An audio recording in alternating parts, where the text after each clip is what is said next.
the Borough President Richards, we did write him a letter, the executive committee, just to give us some clarification on the member appointments and just how, the office is doing it now. And we will be meeting with him sometime next week with Borough President Richards, the executive committee. So we'll report back on that. And I just want to say last night I did attend the Borough Board meeting at Borough Hall. It was virtual. And the Queens Council members that were present, they voted to approve phase 1 on the Willows Point property. The other thing I quickly want to mention is the Elmhurst History and Cemeteries Preservation Society has notified all the supporters, which Community Board 4 was one of them, voted to landmark the Yanta House, a historic cultural site, as not only for Polish Americans and Jewish Americans, but an example of racial justice and equality. So we will be sharing that link in the chat for all people to read up on that and also sign the petition letter notice. And that is all from my report right now. I'm going to go to Christian for his report.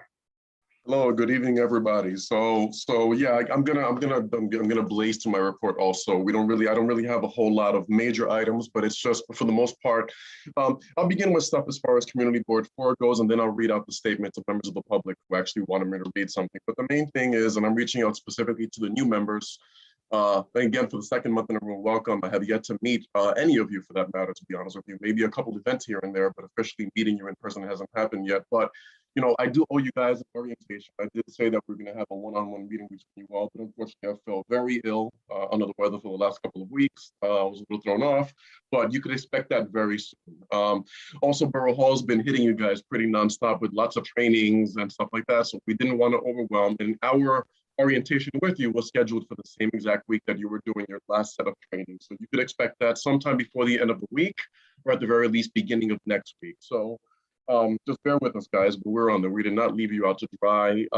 Anybody knows you can reach out to me with any questions, concerns, or comments at all times. The staff is fully there for you guys. I know it's a lot at once, but you will certainly catch up. This is not normal for us. This is a really tough month for us. But yeah, bear with us, and you will certainly get that orientation with me very, very soon. Just let me get out of this funk. I'll just read up on, another quick reminder. All the community board members would have received an EEO policy that was sent to you. It is very important that we get this back to the board office as soon as possible. This was sent to you within the last week or so. We need you to sign it, return it, or at the very least scan a copy of it, and please get it to us as soon as possible, as that is it's a requirement that we have to get to Borough Hall as soon as possible. If you have not yet received it, please let us know. Email the office, call us, let us know in the chat. We can handle it. We'll get you a copy of what's needed. So yeah, please get that done. And if for any reason you prefer that we mail you a copy, let us know, and we will mail you a copy of the actual form with a self-addressed stamped envelope you can send back to the board office. We'll gladly pay the postage. But please do get these forms done as soon as possible. And if you've not yet done so, please let us know and we'll get it done. So now getting on to a couple of statements. I'll just read a couple of things. The first one is from our friend John Wang over at the Queens Night Market. Christian, your audio is a little muffled. Okay. It's better. Okay, I'm just gonna get a little closer so you guys get to see me even closer. So here we go. So from John Wang, dear CB4, apologies that I might not make tonight's meeting. I wanted to let you all know that we got approval from the New York State, New York City, and Parks last week to reopen the Queens Night Market at a somewhat reduced capacity. We just need 1 or 2 more stakeholders to give us the green light before we're able to finally settle on an opening date. We hope to be able to announce that in the next week. Thanks for everything, and hope to see you all soon when the Queens Night Market is finally able to open its gates again. Okay. In other news, we were reached out to by a community person, I guess you can say, from Healing Queens, and they're looking to do some kind of an installation somewhere with the Queens Museum in a couple of years down the road. But I'm going to read a statement that was sent to the board, and the intent is us for eventually to work with them in order to get some artists and get people to be a part of this proposal. But I'll read the statement as follows, and then we'll decide where we go with this on the board in the future. CB4, in times of transition, loss, disconnection, and loneliness, ritual offers transformative power. It can provide a language for expression, help build stability, and serve an integrating force in the community. Holly Nelson Becker, PhD. Since June 2020, I volunteered weekly distributing food in the Queens community with the Office of Assemblyman Catalina Cruz and others. During this time, my neighbors and I have experienced a haze of loss and grief due to the pandemic. I want to bring 5 free performances of fire rituals to my Queens neighborhood to cleanse and heal ourselves from the pandemic's effects. Each event will be filmed for installation that encapsulates those healings so that they can be experienced by many more members of the community. The Hindu Yajna fire ritual is a great example of what I have in mind. And given the rich multiculturalism of Queens, there are many other ritual traditions that would also be potentially affected in this effort. These include Tibetan, Native American, Mayan, and Shamitic. During a yajna, the leader sits in an altar tending fire with herbs, flowers, and Sanskrit chanting. The rhythmic flow of mantras, mesmerizing movement of fire, and scents wafting into the air draws everyone present into a meditative state with vibrations of these combined elements blessed and purified. The final installation consists of 3 white walls for video playback, surrounding a clear glass vessel containing the ashes from each ritual. Underneath each video, 50 candles and votive holders on stands will be ablaze. Every person involved in the event or installation will have a tangible relationship with fire and its potential. She did provide a visual mock-up of what this installation could look like. And again, she's not looking for any direct involvement from the community board, nor for us to co-sponsor it, but it's just more so something that can be coming down the road, and somewhere down the line, they will be looking for community residents to participate in this, and it just came to our desk. I will read now a statement that I have from Massachusetts High School, and this is Mario Matos. He is the community liaison for Massachusetts High School. Greetings. We hope when you hear this message, you, your families, and your loved ones are safe, healthy, and most importantly, vaccinated. During April and May, our school community has been actively engaged in blended learning using the Google Classroom platform. Students engage with classroom teachers on a daily basis, both in person and via Zoom. Departments actively collaborate virtually, and administration continuously provides support and guidance in all education matters. In addition to the daily updates and announcements provided by faculty and support staff, Massachusetts High School's guidance department continues to actively reach out to families in order to provide information regarding vaccine availability, ensure students are actively engaged in remote learning daily, and be available to support students and families with emotional and academic. Our senior class of 2021 will take part in the live, socially distanced commencement ceremony on June 21st on the Great Lawn of St. John's University. Lastly, our Massachusetts Makes a Difference Club has been recognized for its community cleanup and graffiti removal efforts, both in local newspapers and personally by Assemblyman Brian Barnwell. And one final note, that the COVID-19 pandemic has affected Queens at the heart of where many of our school families reside. Our school community extends its utmost gratitude and appreciation to all essential workers providing sorely needed services during the year-long crisis. And we have a link to visit the school for daily updates. And all of these updates and everything I read tonight will be shared with you guys post-meeting recap that we do. And I have one last item that I want to run by you guys really quickly and just bring it up. We know that the community board, or rather, gambling is a major cause of concern. I was reached out to very recently by a gentleman named Robin Singh, who is from the New York City Resource Center for Gambling. And they're providing us with resources, including a QR code that we can use that we will also be sharing with you guys as part of your post meeting. For anybody who has gambling issues, gambling problems, this is a perfect resource for that. And we'll be sharing that with you. And the last thing, really quickly, is regarding events that we have coming up. As far as the community board goes, we had a pretty successful Earth Day event, something we do pretty often. We just had families come out, join us on action. Thank you, perfect share.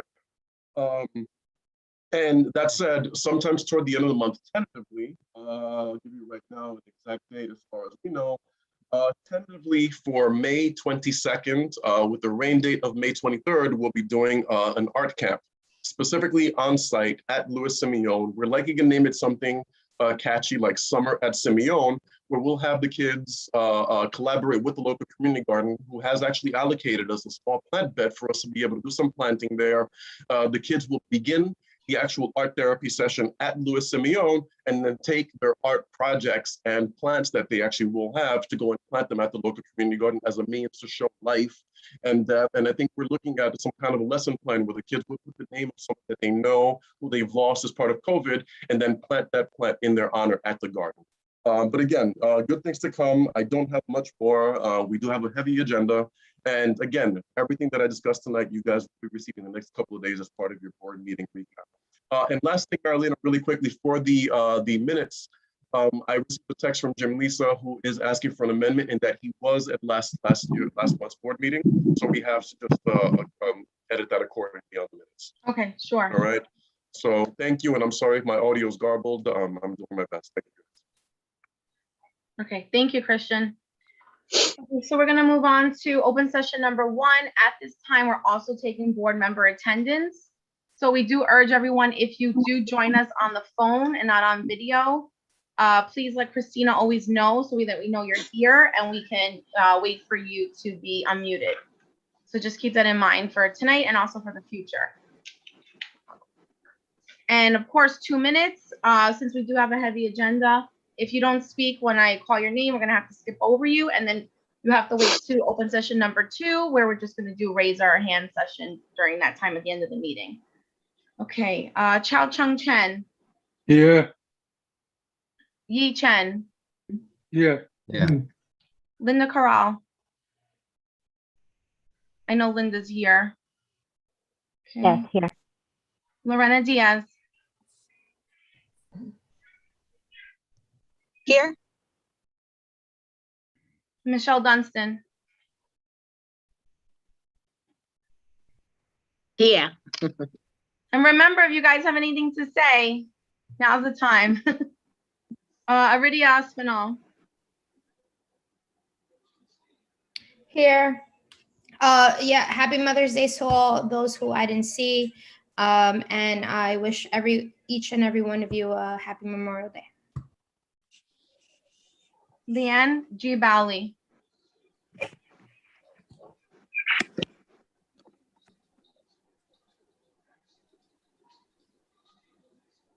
okay, I guess Leanne's not here. Marilena Giampino, Kristen Gonzalez, Present. And happy Mother's Day, everyone.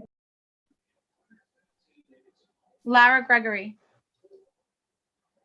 I'm here. Thank you. Good evening, everyone. Just 2 weekends ago, there was another hate crime incident in another community board. I believe it's in Sunnyside. I'll be there soon, people. 2 minutes, 3 minutes. Yeah, that's not even a minute. So yeah, so just quickly, the point that I'm trying to make is that it may be time to have a committee on diversity in our community board. That's all. Thank you so much for the time. thank you, Lara. Dipindra Lama, Yes, hi everyone. I'm here. Vincent Losella,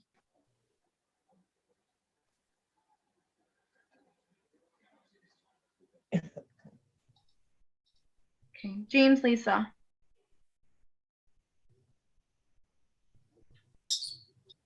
Salvatore Lombardo,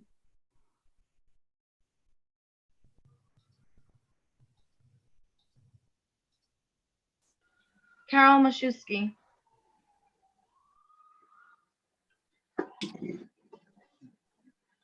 Carol, I think you're unmuted still. We can't hear you, Carol. Oh, yeah. Nothing to say. Okay. Sunil Mahat.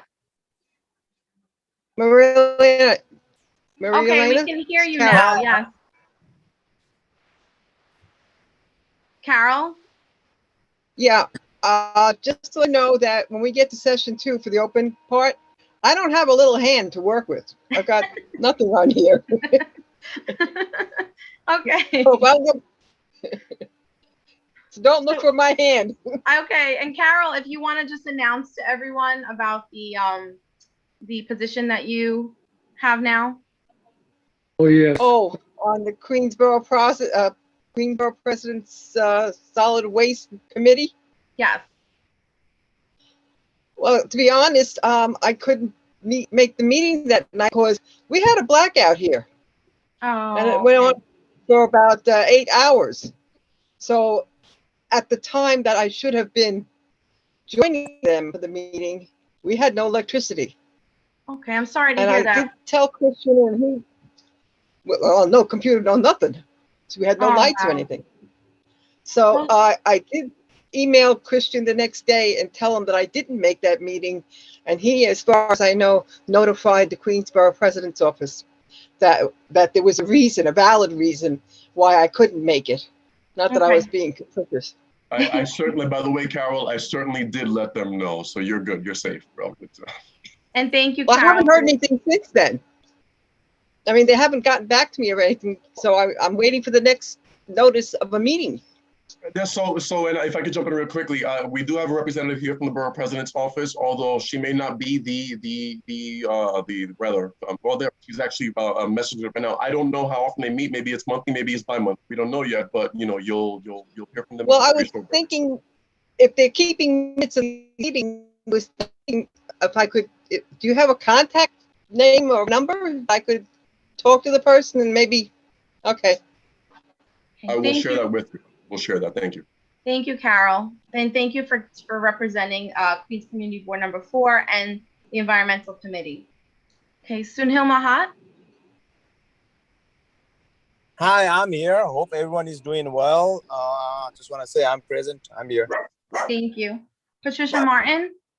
Good evening. I'm here. Thank you. Thank you. Sylvia Martin. Present. I'm here. Oh, what happened? Yeah, if anybody has their dog barking, please put your mic on mute. Matthew McElroy. Hi, I'm here. Happy Mother's Day, happy Memorial Day, happy Eid al-Fitr. Thank you.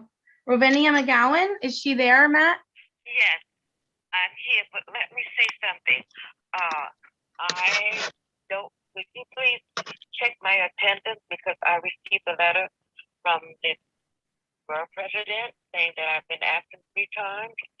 And I know the only thing I can remember was I was in the hospital in May the 12th, I think the 18th at White Cough.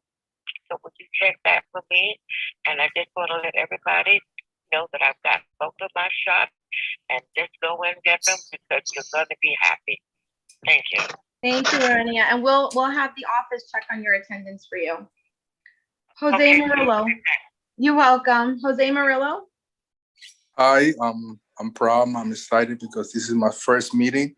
I'm the rookie, and thank you for having me. Thank you, Jose, and welcome to the board. I know you couldn't make last meeting, so thank you. Welcome. Edgar Moya. Ruby Muhammad.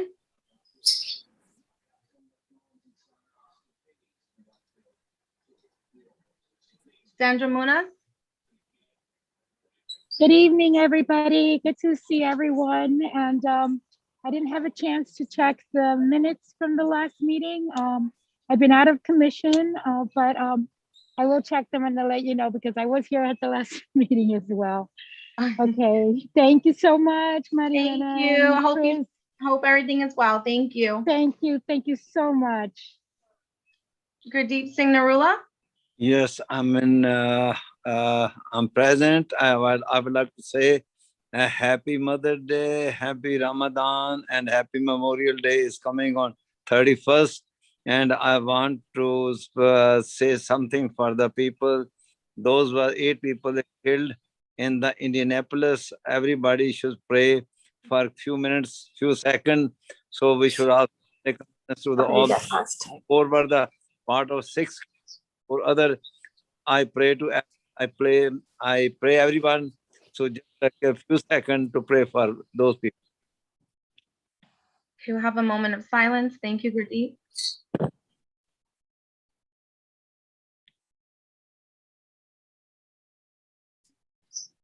Okay, thank you.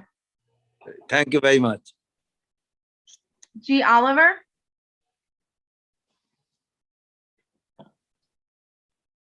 Georgina Oliver. I'm present. Okay, perfect. Alexandra Owens. Shrima Pandey. Sorry, Present Marinella. G. Oliver's Yes. phone is not working. Her computer is not working right now. For G. Oliver? Yes. Okay. She was logged in. I don't know what happened.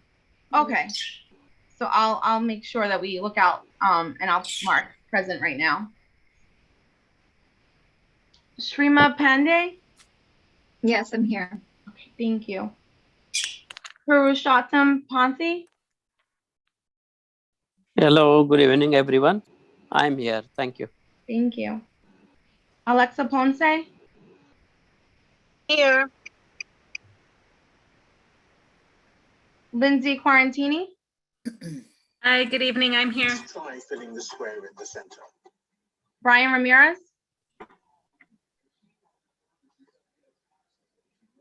Ashley Reed? I'm here.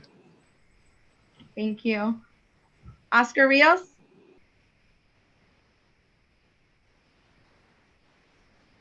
Christian Romero? Clara Salas? I'm here. Lucy Cirillo? I'm here, but I would like to make a statement if it's all right. I'll make it fast. Just in the last month, I lost 2 family members and a very, very close friend of mine for over 45 years. They took their shots, but they still came down with COVID. We're trying to find out if it's the variant. So all I'm saying to everybody, they're right. Even if you get the shot, still wear the mask for a while longer. Make sure your hands are washed, the whole thing. I know you might hear this all the time, but being that a family has been a victim of it, I would so appreciate if you would just stay on top of it. That's all, no more. Thank you, Lucy, and sorry to hear about that. Condolences. Ared Sevilla? Ergen Sherpa?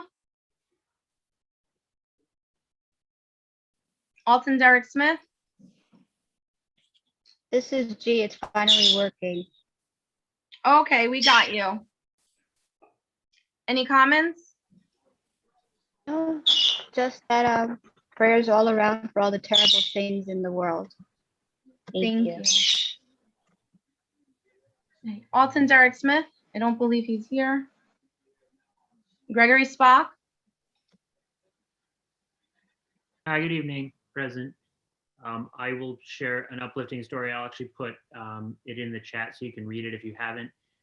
It's related to sort of this whole homelessness scenario that we've been seeing arise in, and really sort of shines a light on how you never really know who these people are. And it's actually an opinion piece in the Times. It's about this incredible Nigerian refugee boy named Tani, who is now a chess master. He grew up basically in a Manhattan homeless shelter, and now he's become an unbelievable story. So I would really just say to everyone, approach, this situation surrounding homelessness with compassion and with help, and not with, the over policing that we're seeing, and sadly the killings and all the other things that are happening. Thanks. Thank you. Dewan Tariq? Yes, good evening, Chairperson and panelists. I'm sure by now you're all aware of the point blank execution that was done approximately 3 days ago in Times Square. We've all been to Times Square, as you know. There's plenty of eyes and ears, plenty of cameras, but now, really let it sink in for a second. If a point blank execution can take place in the middle of Times Square, in the middle of the day, like things are not looking good for us. There's no cash bail. The reduced prosecutorial discretions taken by our county district attorneys, especially in Queens, and refusal to detain criminals with lengthy rap sheets. The toll is really taking heavy stress on the populace. Most of us are law-abiding citizens. You would think, working hard, paying taxes would at the very least expect some sort of security from the state, but it's been really disappointing from the Assembly and Council continue to perpetuate this. Thank you for your time. I appreciate it. Thank you. Marcello Testa? Here. Dishen Sering? Lou Walker? Here. Hey, he's here now. He's leaving.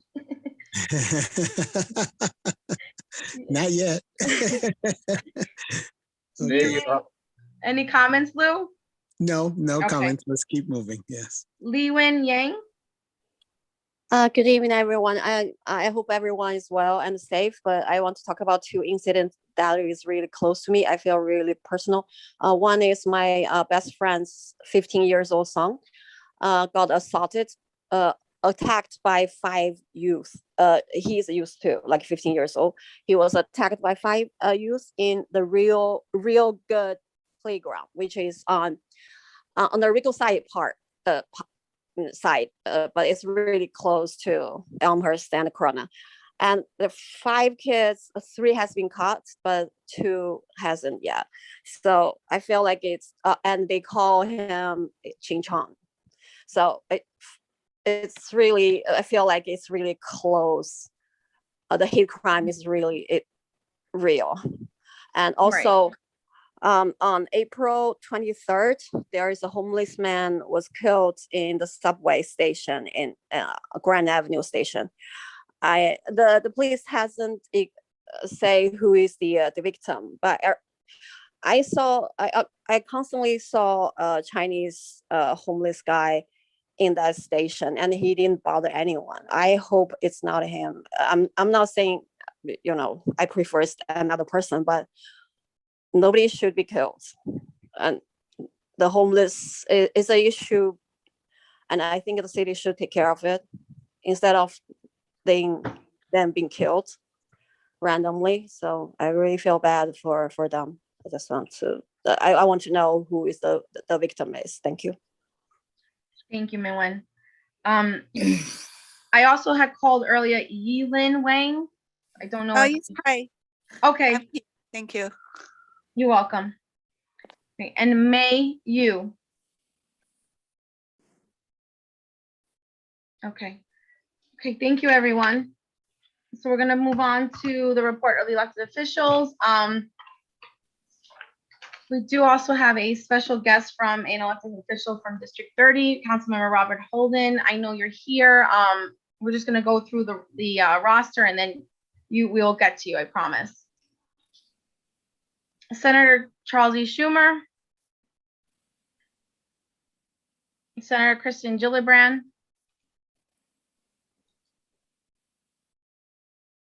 Any representative from Congresswoman Grace Meng? Is Christian here? No, okay. Congresswoman Alexandra Ocasio-Cortez. Yeah, somebody's here. Hold on. Okay, Michelle, you're good to go. Hi, everyone. This is Michelle Hernandez from the Office of Congresswoman Ocasio-Cortez. I'll just share some high-level points with you all. Our office hosted a virtual town hall on April 23rd discussing the Green New Deal and the FEMA Funeral Assistance Program. I'll share a link to that event for those who weren't able to attend. The Restaurant Revitalization Fund was reopened May 3rd, and the program will be providing restaurants and other eligible businesses with funding equal to their pandemic-related revenue losses, up to $10 million per business. I will add some links for those who might be interested. And the last point I wanted to share is regarding the new child tax credit. This was part of the American Rescue Plan. And with this, the new child tax credit raises up to from $2,000 per child to a maximum of $3,600. The first payments are expected to go out this July, so July 2021, and they will be administered on a monthly basis until December 2021. In April of 2022, the second half will be given out. I can answer any questions related to that, but that covers everything, and I'll be sharing some additional bits of information via the chat box. Thank you. Thank you. Assemblyman Brian Barnwell. Assemblywoman Jessica Gonzalez Rojas, I believe she's here. Hi, Chairwoman. Thank you so much for having me. So just a happy Mother's Day for those who celebrate, and Ramadan Mubarak for those who celebrate as well.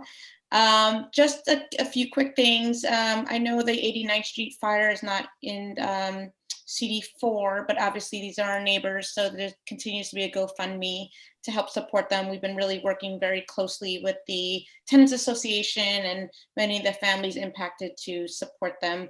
My team member, Tiffany Hurtado, will be chatting in some links as I talk. 2 events that we're hosting that are coming up. We are hosting a webinar with Education Debt Consumer Assistance Program, where we'll be discussing tackling student loan debt, hands-on strategies. And that's Thursday, May 13th, this Thursday at 6 p.m. So Tiffany will share the registration information. If you have any challenges registering, you can also call our office and Tiffany will provide that number as well. And this is a big favorite from the former assembly member, but we are hosting a paper shredding event. We plan to do one in each neighborhood of our district. So we held one already in East Elmhurst. This one will be at the Jackson Heights Farmers Market, so not too far away. So it'll be this Sunday, May 16th.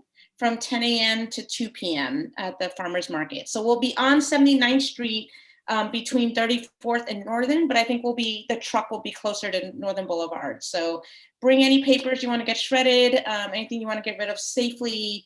We'll be happy to do that for free. Come say hello. And just a few important points about COVID. CUNY and SUNY students, I know there's many of them in our communities. They're now required to get the vaccine for the upcoming fall semester. And as you may know, we have vaccine sites. Folks can get their vaccine without an appointment. So Tiffany will also provide that link. And there's also participating pharmacies that are in our neighborhood, CVS, Walgreens, Rite Aids. And then there's also a 1-800 number for homebound New Yorkers that are unable to get out to get the vaccine. So please utilize that resource as well. So I'll stop there. I know we want to keep it short. I'll also just make sure we have our information. We're at the Jackson Heights Shopping Center on 31st Avenue and 77th Street in East Elmhurst. We're accessible by email and by phone. We speak English, Spanish, and Bengali in the office. And if there's any other language needs, we can certainly meet them. So good to see everyone. Thank you, Chairwoman. I hope everyone has a wonderful night. Thank you so much. Thank you, Assemblywoman. A long time. Okay, Assemblyman Jeffrey and Aubrey. Assemblywoman Catalina Cruz.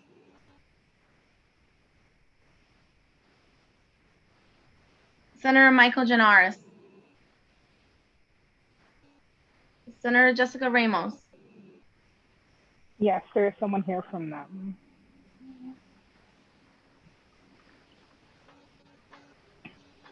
Okay, Mary? Yes, I'm here. Thank you, Madam Chair, and happy Mother's Day.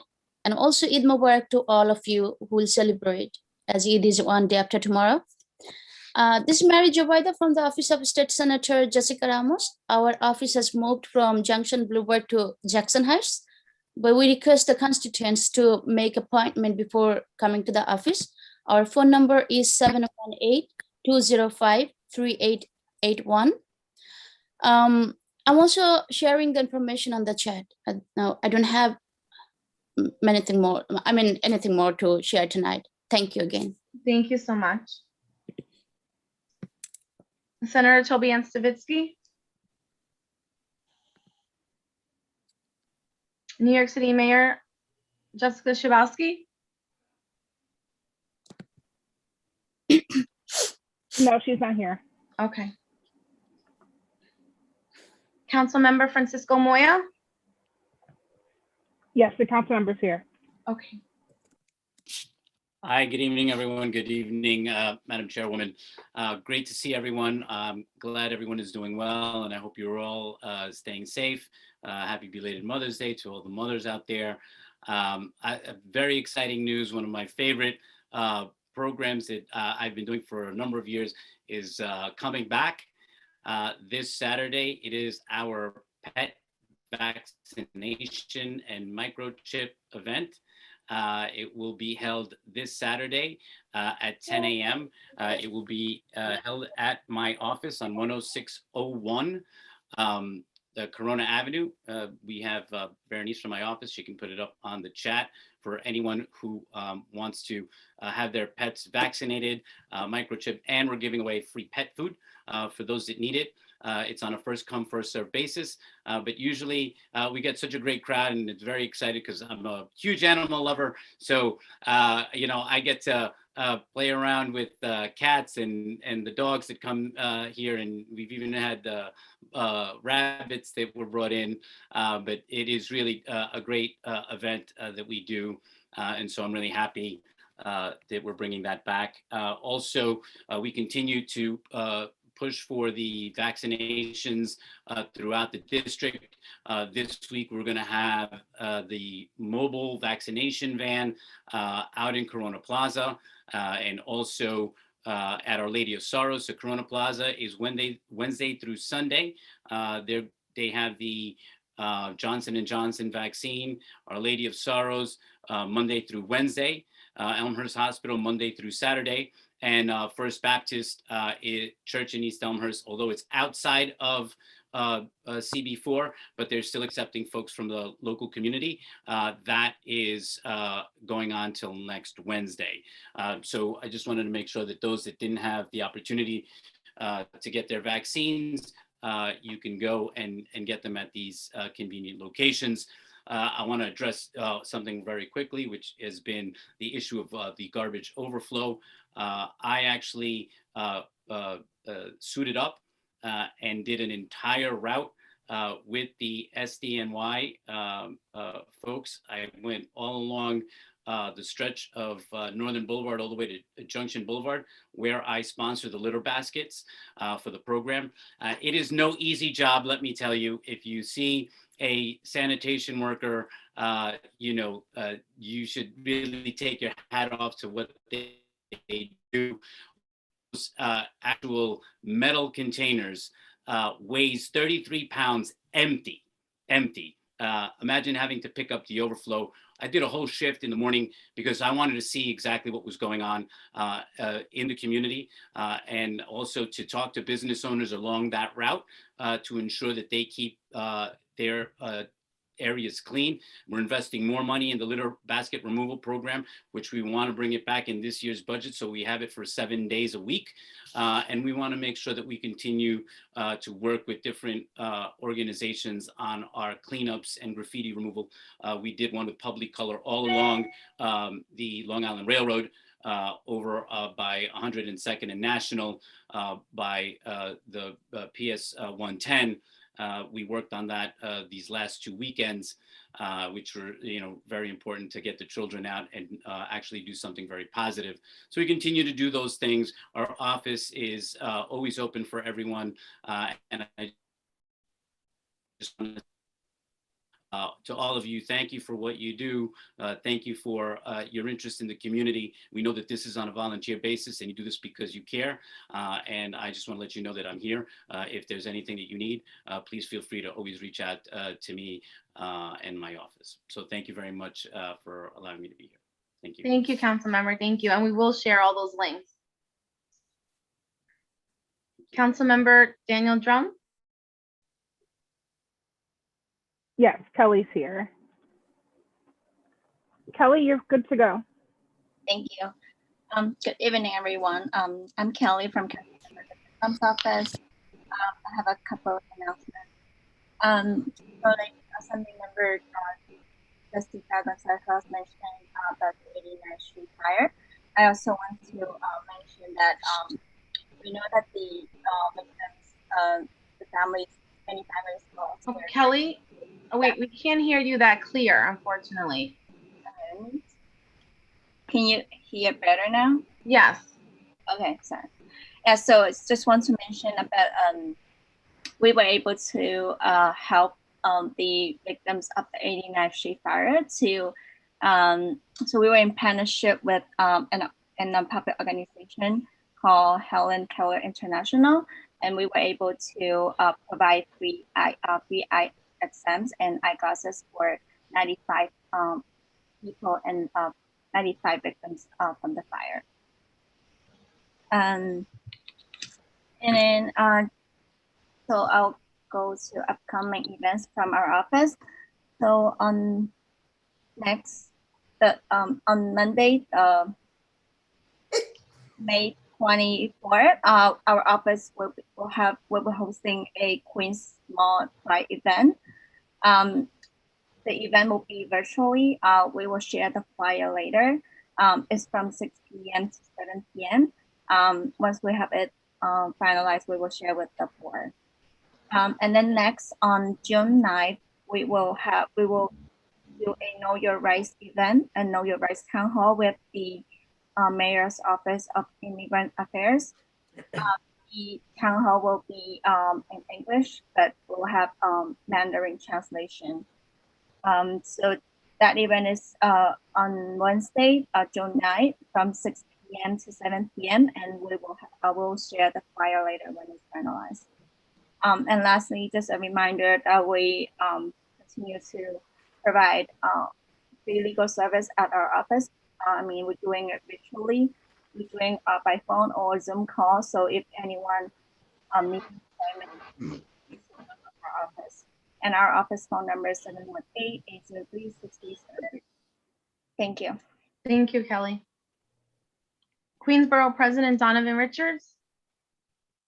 Hi. How are you? Hi, Kat. Hi, Chair. So I wanted to just quickly address some of the questions that I heard. Carol, I heard you loud and clear. Obviously, things outside of your purview, like internet interruption through a blackout, you would not be penalized for. Rovina.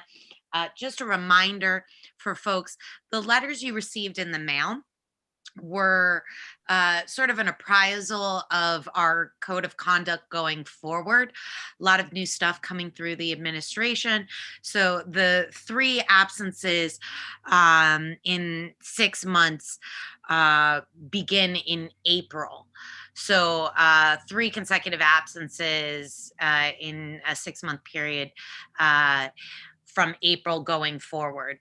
The reminder of your previous absences was to kind of bring it to your forefront that attendance is crucial going forward. I know both the chair and the district manager have reminded you all of that. I'm just saying it one more time. Lastly, wouldn't want you all to miss out if you've RSVP'd to our bicycle jamboree this weekend. And if anybody has any questions about their trainings that are coming up or absences, happy to speak offline, and email is in the chat as well as information about the jamboree. Thank you so much. Thank you. Queens District Attorney Melinda Katz. Yeah. Yeah, let me. No, I don't have anybody from I'll there. call you back. New York City's Controller Scott Stringer. Hi, everyone. Can you hear me all right? It's very faint, James. Okay, how about now? Is that better? Yes, much better. Okay, yeah. So hi, everyone. I have some announcements from the Comptroller's office. The first being is that we just conducted a recent investigation about the city attempting to purchase 130 ventilators from a company called Global Medical Supply Group, LLC, at the earlier part of the pandemic last year. And it turns out that the city was unable to get these ventilators, and they also paid $1.86 million that cannot be recouped. And basically what happened here was it's a case of fraud. The company itself was not really legitimate in the sense that it did not have the ventilators and did not have the ability to acquire the ventilators. But Mayor de Blasio suspended the city's procurement rules, and that is what allowed this to happen, because normally the comptroller's office would have a role in the procurement procedures and have some oversight and looking at contracts and so on. But because of the suspension during the pandemic, the idea of the suspension was to expedite the ability to purchase things, things that we need, like ventilators. But there wasn't enough due diligence done, and that's why $1.86 million was lost with no way to recoup it. And there were no ventilators acquired. So our office has been consistent in saying that we feel like the total suspension was not necessary, especially for as long as it went on, of the procurement procedures, because there are oversight procedures in place to allow for there to be meaningful oversight when purchases do need to be expedited for emergency reasons. And that's not what happened here. So that's why we have put out the report with the recommendations, and I'll put that in the chat if you want to look at it. Additionally, our office also just put out an analysis of minority and women business enterprises. Our analysis showed that of those we surveyed, a large portion were forced to lay off or furlough employees during the pandemic. But there's a lot of positive news as well. In June, we did a survey that indicated a survey of 500 businesses that were certified with the city as MWBEs, and 85% believed at the time that they could not last for 6 more months. It turns out that 95% ended up surviving up to this point, which is now I think it's about 10 months from when the last survey was done. They survived another 10 months, so they exceeded their own expectations. But many of them still feel like they won't be able to survive 6 more if the conditions persist. Additionally, we found that only about 34% of the businesses certified with the city that attempted to get a contract with the city were able to receive one, of the minority and women business enterprises, that is. And we also found that a large portion of them were unaware of various programs that were available for them to partake in to help them keep their businesses afloat, or to allow them to not need to furlough or get rid of shed employees, so a lot of them were unaware of the state, New York State's Department of Labor's shared work program, for example. So we see that there's a need for at least our city government to help to let them know that there are other programs there, state and federal and so on. And also a large portion of them that did apply for federal aid were unable to get it, though of those that were certified with the city as MWBE vendors, the majority that filed for government relief, that's 78% of them that did so. Of the 78% that did, 88% did receive it. But we did see that when it comes to those businesses not as connected, those that don't have the certification from the city, the numbers are quite different, and many of them were unable to get it. So there's a bit of a report on that, or an article on it. So I'll put that in there as well. And if you need to contact me for any controller related issues or anything related to city government, cutting through bureaucracy and so on, you can do so by calling me at 646-689-6509. Again, it's James Monteluso from the controller's office, 646-689-6509, and I'll put everything in the chat. Thank you. Thank you, James. New York City Public Advocate Jamani Williams. No, nobody here. Okay. So now we have Council Member Robert Holden from District 30. He's going to be talking about alternate side parking on along 57th Avenue between 74th Street and 80th Street. And also Christian will be sharing some links as well. Thank you, Chair Marilena. The 57th Avenue, for anyone who doesn't know, it's in the 30th Council, or it's actually on the edge of my district. It's not really in the district.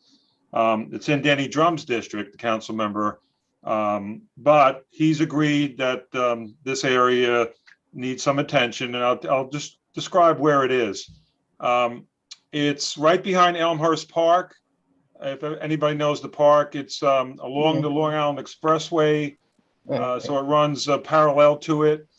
It's a dumping ground, let's put it that way. It's a lonely stretch, 74th Street, like Mary Elena said, 74th Street to 80th Street, 57th Avenue. So almost on a daily basis, we have dumping.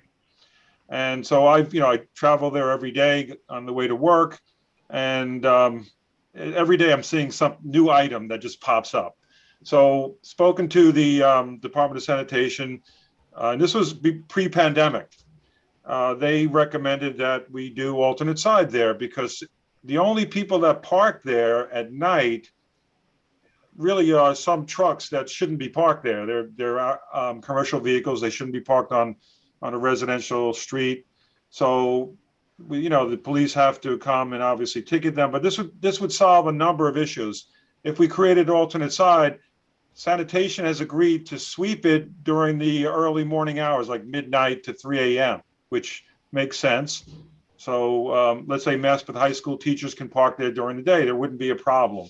So it's only from like probably midnight to 3 a.m. that there'll be no parking or on one side, and it'll be an alternate side, and the sweepers would come through there. So it would solve obviously the dumping problem and the littering, but also it would solve the parking of commercial vehicles. So I think it's a win-win. I just I'm thanking obviously the Department of Sanitation for agreeing for this, because it's more work. But I just want to urge the board, if you could vote. The Transportation Committee talked about this, but I think they had some questions. Am I right, Christian? Yes, actually, I did want to intercede. Above all else, thank you so much, Councilman, for joining us, and I do mean that. You actually are my councilman, and very, very close friends. So thanks for all you do. So yes, to give some background information, the Transportation Committee did meet on this, and it was our slip in that we did not put it onto the agenda tonight. So guys, forgive us for the addendum. That said, the committee did meet that night. We did have several questions, and I'd like to defer it at this point to Matt McElroy or Linda Corral, who were both on that committee, and both did request that somebody from your office come to discuss any questions. That said, also, for anybody more curious for a little bit more information, we do have a couple of posts that were shared in the chat by Christina, including some Facebook posts and some newspaper articles that came back several years specifically referencing the problem. As the council member said, it did come to us just before COVID, in the wake of COVID rather, and it just kind of died down. And they recently reached out to us, maybe a month or two back, asking us to bring this back. And that's it. At this point, I'd like to defer it to either Matt or Linda with any questions you guys may have. Thank you.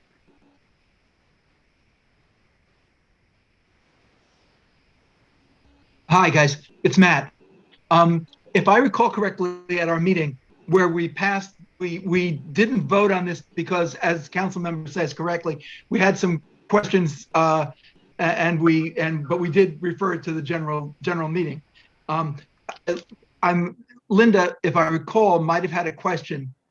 Linda, I don't know if the councilman answered that in his presentation. Do you still have anything that you're concerned about or want to discuss with him? If you could just make a clarification, in that area right now, my understanding is that it's currently a no parking zone, and the request is to change that to alternate side of the street parking. Is that right? No, there is parking there 24/7. Okay. So this would be alternate side. You couldn't park. Let's say, for instance, it could be, and we'll talk to DOT about this, but obviously the Department of Sanitation has preferences of when they could bring the sweeper through, so they would kind of guide us on that. So let's say Tuesday on the north side, Tuesday night from 12 midnight to 3 a.m. you couldn't park there, and then it would be the alternate. It could be Thursday possibly for the south side of 57th Avenue. So it would alternate. My guess would be just one day each on each side, and then if we needed more, we could possibly add that with DOT.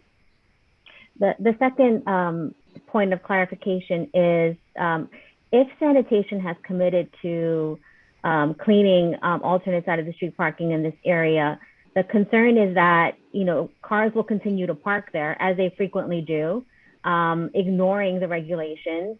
And sanitation, I wonder if sanitation has the bandwidth to ticket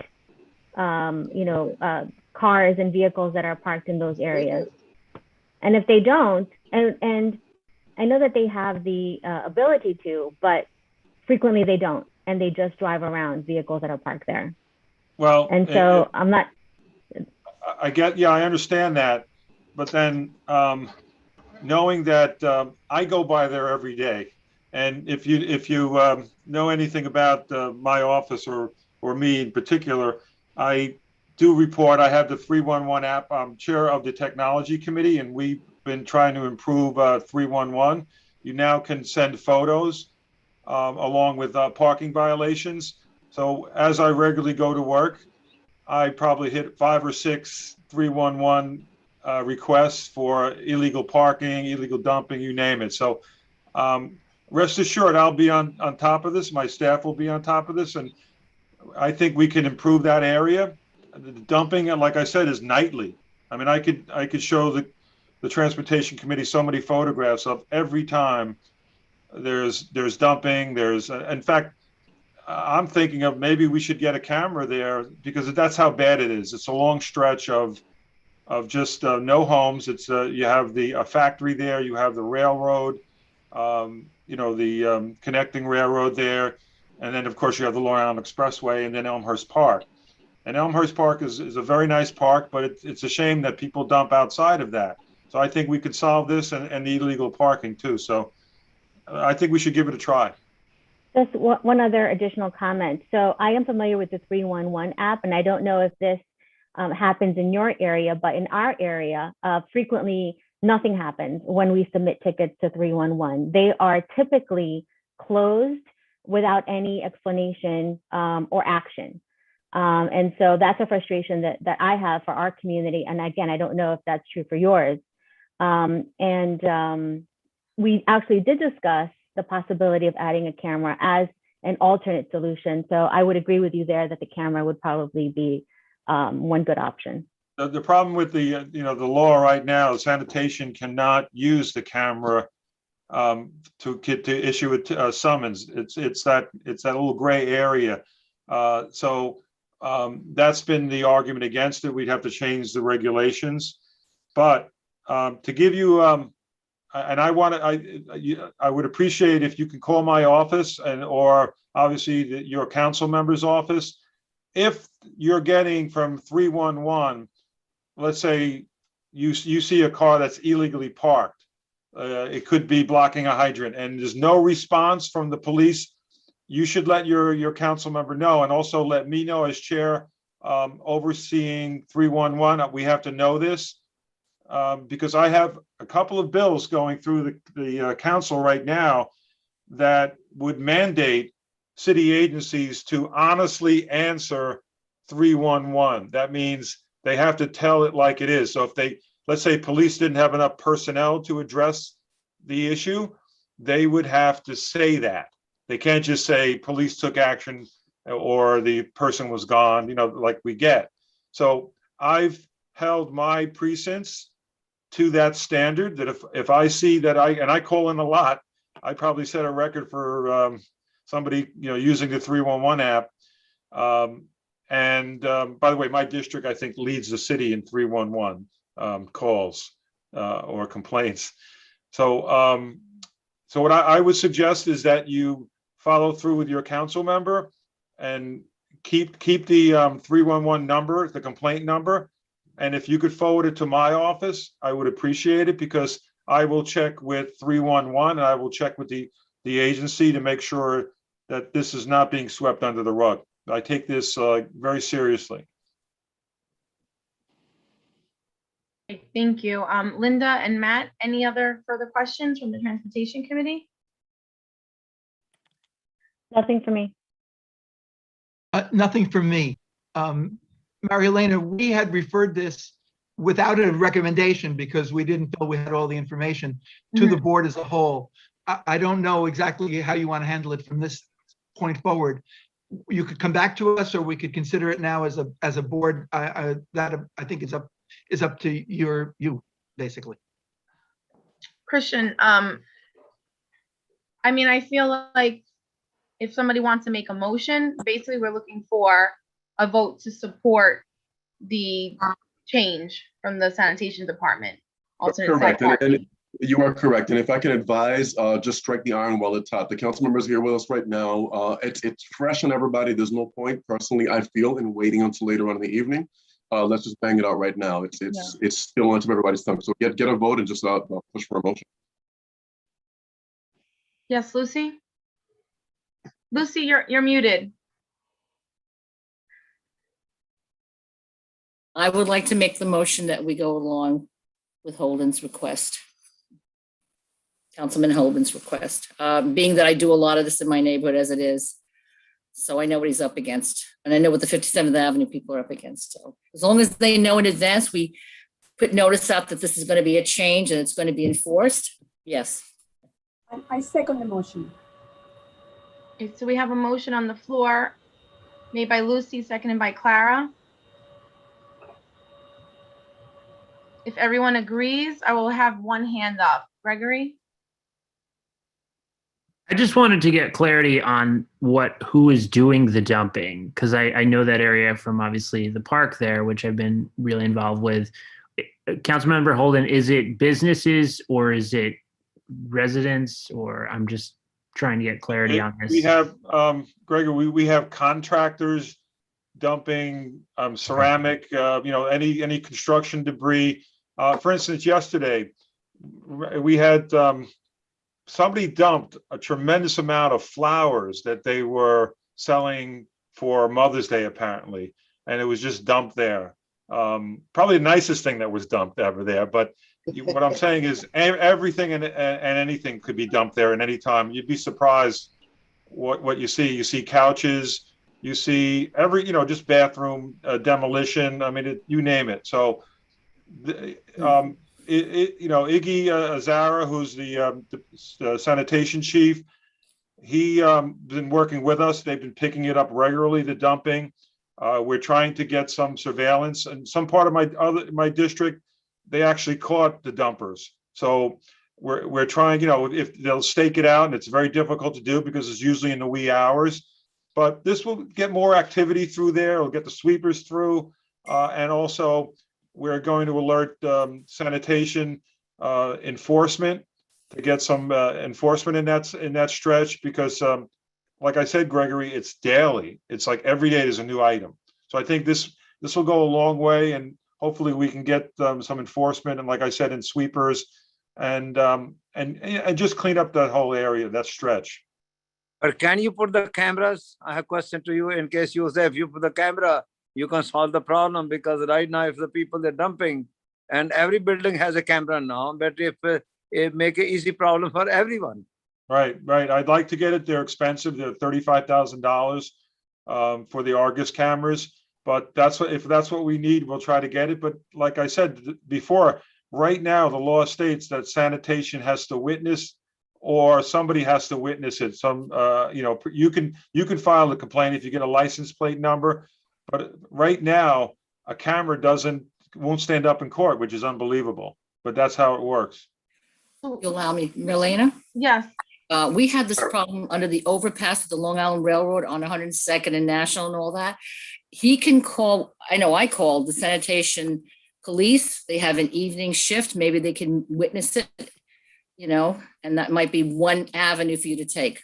So Lucy, I know we have a motion on the floor. Yes. So Okay, I feel like in the motion letter, if everybody does approve it, we can list all these concerns, like with the, police, what you just said, right, and the cameras, and we can just list all the concerns that we have. Then it'll hopefully help the council member and Councilmember Drum, of course, work on this issue together. I'm also.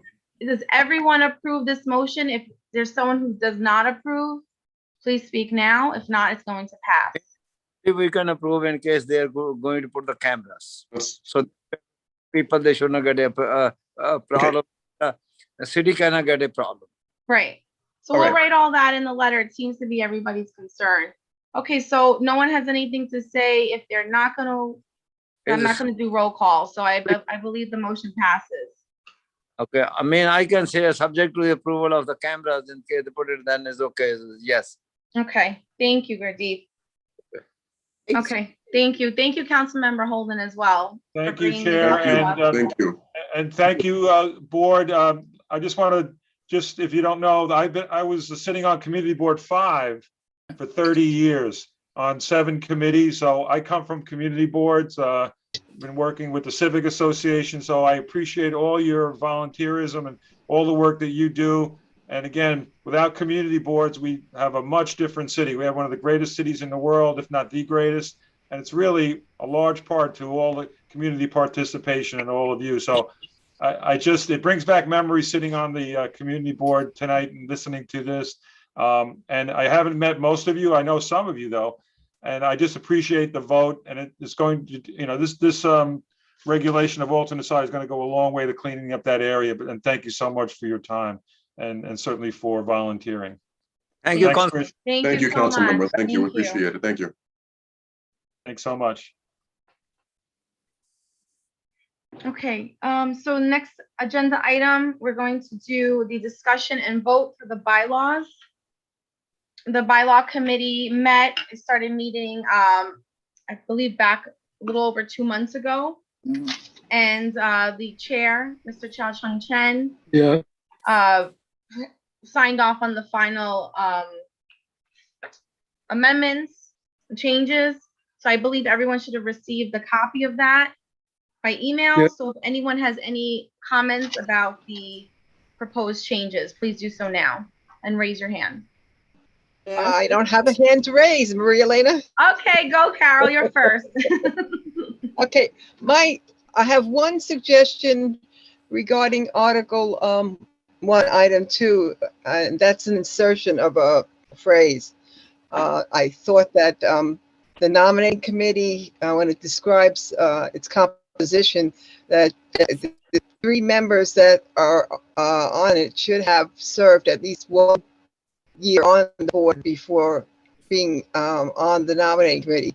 And my rationale is that you should have some knowledge of who your fellow members are in order to make an informed decision as to who might be good to serve on certain positions, certain committees. That's what I thought So about that. Carol, just to The rest of my clarify, comments, is that article, which article did you say? 1, Item 2. Item 2, okay. It talks about 3 members that are not appointed, I believe. I don't have the copy of the correction in front, the change in front of me, but I thought that if we inserted the phrases who have served on the board a minimum of 1 year, and then continue on with the rest of the sentence, would be more clear and would, like I said, I think that you need to know something about your fellow members in order to make a good decision about suggesting somebody for a position. No, I understand that. Actually, we did, the bylaw committee did change something else in the bylaws about having a minimum of 1 year before you can be on the board, before you can be a chair of a committee. So that would actually correlate along the same lines. So I understand what you're saying. If anybody has anything to say about that, Christian? Is that something, if everyone agrees on, we can add in? Excuse me. Okay, just. Okay, Carol, we're gonna move on, but that was your only suggestion, Okay. right? No, the other suggestions I had to do with grammar, and I don't know if it's really that important for to make those changes. Okay. Well, if it's something simple like grammar, we could always, you know, fix that as well. I asked Margaret if she had a program that like spell check, but for grammar, and she said no, because so then I thought, well, maybe it's not important. Yeah, well, grammar is like one of those things where like you have to definitely look at with a fine-tooth comb. But if you have that specific grammar part, we can always just change that if it's something that's simple. Well, they were under the heading of committees, the descriptions of what each committee purpose is. Right. I don't have.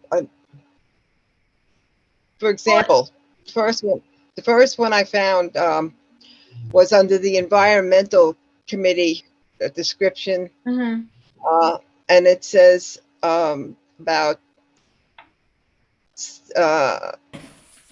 that there should sanitary and related. There should be a hyphen there because sanitary and related is the adjective for the next word, which I think is services. Well, yeah, that's like a simple little change. It doesn't really directly. That's what I mean. That's why. That's something when. when they are approved, the bylaws, we can always have Margaret just fix any of those grammar things. That's not something we need to vote like I on. said, Yeah. it's not a big thing. It's just something small. That's why I don't know if it was worth bringing up. Right. No, that's perfect. Well, I made a note of that, so Margaret can fix that. Thank you. Because it also occurs in Health and Human Services. Right. It's probably, well, that's where the changes lie with a lot of those committees. So that's something we'll look at all the grammar. If it does get approved, then we'll definitely change that. And then I had one question. Under the Public Safety and Homeland Security Committee, yeah, do the EMTs fall under that, or are they somewhere else? I believe the EMTs would be a part of that. So we can add that. Okay. All right. EMT is part of the fire department, kind of under that umbrella, really. Okay. Okay, Lou. Okay, so maybe put it under, just keep it like that then. That was it for me. All right, thank you. And then we have Georgina. Yes, I sent in my information to the board, and I believe Margaret has it. So just want to make sure it gets in there. So Georgina, if you could just tell Article everyone. 7. Article 7. Article 7, okay. Mm-hmm. And it was just a matter of language where you have, on the other parts you had his, and you didn't have her, and things like that. So you want to change areas that don't include his yes. or her. Perfect. Yes. Okay. Thank Okay, you. that makes sense, and that's an easy fix. Right. Lara? Madam Chair, first a clarification. It indicates that the proposed changes are only because of the pandemic, and that after the pandemic, it won't hold anymore. Is that correct? So yes, so what happened is when we, the pandemic started, we went, actually Lou, because Lou was the chairperson at the time, he changed a few things that we really couldn't do if we weren't meeting in person. So those are the ones that are in red, but those were already approved, last year during the pandemic. So we're not going to be touching those right now. Once we start meeting in person again, as we're no more virtual, then those red areas will go away and it'll go back to how it was before, with the approved in blue. So meaning for Article 7, the ones in red, when the pandemic ends, because it's almost ending, it's not going to be effective anymore, right? Because right now, Article 7 is pretty much a very transparent process. Mm-hmm. And so the amendments actually severely modify such transparency, right? Right. So basically, it does have to do with the pandemic, but before the pandemic happened, we were having in-person meetings. So whenever Borough Hall decides that, we're not going to be doing virtual anymore for community boards or borough stuff in general, then that's when we're going to say those pandemic items will go away. So it really has nothing to do when the pandemic is so-called ending. It has to really do when we're going to go back to in-person meetings, if that makes sense.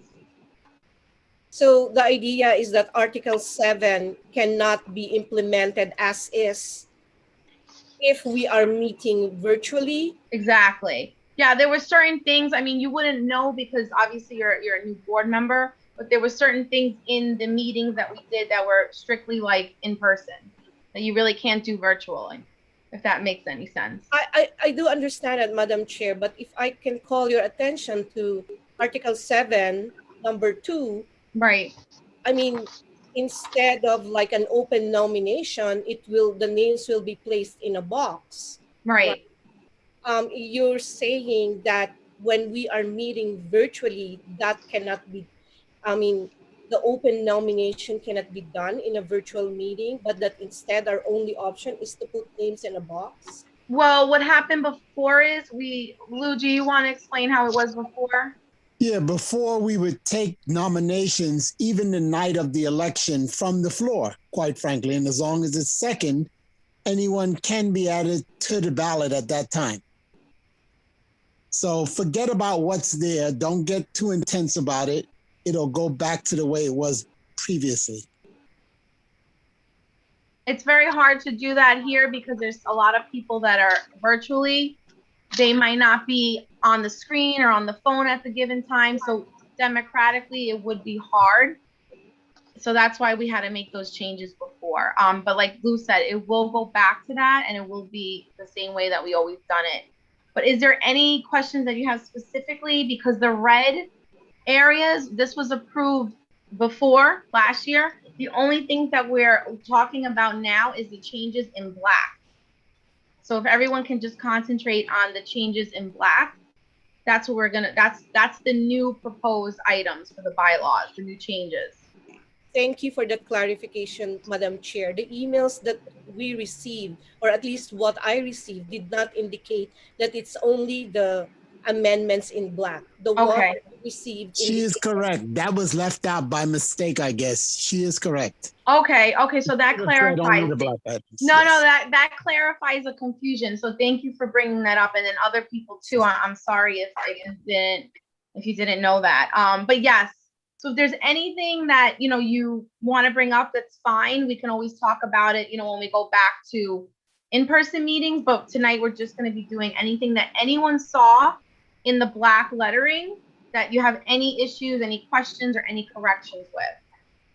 Madam Chair, my apologies because I have not seen any of the proposed amendments in black and would have no knowledge of any, would have no input because that was not what we were looking for when we received the email. Well, actually, you could just look over, like, everyone kind of looks, supposed to, let's kind of look over the whole thing because you kind of have to put it in the context. So I'm sorry about that, but you can always, if you have anything that you have questions on later on, let us know for sure. I'm sorry, Marilena. So for what's I'm also a part of this, and I'm sorry, my internet went completely down 4 or 5 minutes ago, and I went into a panic. Like I'm dripping in sweat now because I accidentally kicked my AC adapter and couldn't figure out what happened. My internet just literally got shut off. So yes, it is a source of confusion in that we did not specify that the changes in black. And Ms. Gregory, we did speak earlier today, you had some references, and I specifically did say that those were the amendments. It was those two items, which was one, the committees, and the second one was the other item. But even I was thrown off by the obscene amounts of colors on those bylaws. I said, whoa, why blue, black, red? So it's not just you. So we didn't clarify that, but yes, to be very clear, the amendments that are being voted on tonight are the ones in black. Everything else is predated to tonight, but our apologies on that. It is the black items only. Thank you. Does anyone have any other discussion issues or items for the items in black? Yes, Lucy? No, I wanted to bring up something that Carol brought up with the EMT. Usually that's under the health department. So I just thought I'd bring that to your attention. The health committee. The health committee, okay. I'm sorry. So we can add that in to the health committee if everyone feels that they want that clarification. Yeah. Oh, guys, I mean, and I definitely agree to that, but let's not get into, because if we end up literally listing every agency, we'll have 1,000 agencies under it. And that's why we said including but not limited to, because that was happening. That sounds. So that's why the including, because again, I can name 1,000 agencies, all with their own acronyms that all fall under health. And yes, I think Department of Health is not a bad one. That's not necessarily something bad. And the truth is that Department of Health in some cases even falls under consumer affairs when we're dealing with street vendors. So it can get a little funny. Street vendors and food vendors, it can fall under consumer affairs. So that's why we say including but not limited to. Let's do that. So we can certainly add Department of Health as a possibility, but because it's not there doesn't mean it's not included under that current committee's agenda. Okay, let's try it and see. You got it. Okay, fair enough. Madam Chair, considering that there has not been any clarity in the transmission of what should be looked at, I move that these amendments be retabled for discussion. So you're making a motion? Yes. Okay. Does anyone second that motion? Second it. Ruby Muhammad will second it. Okay. And does everyone agree? Any oppositions?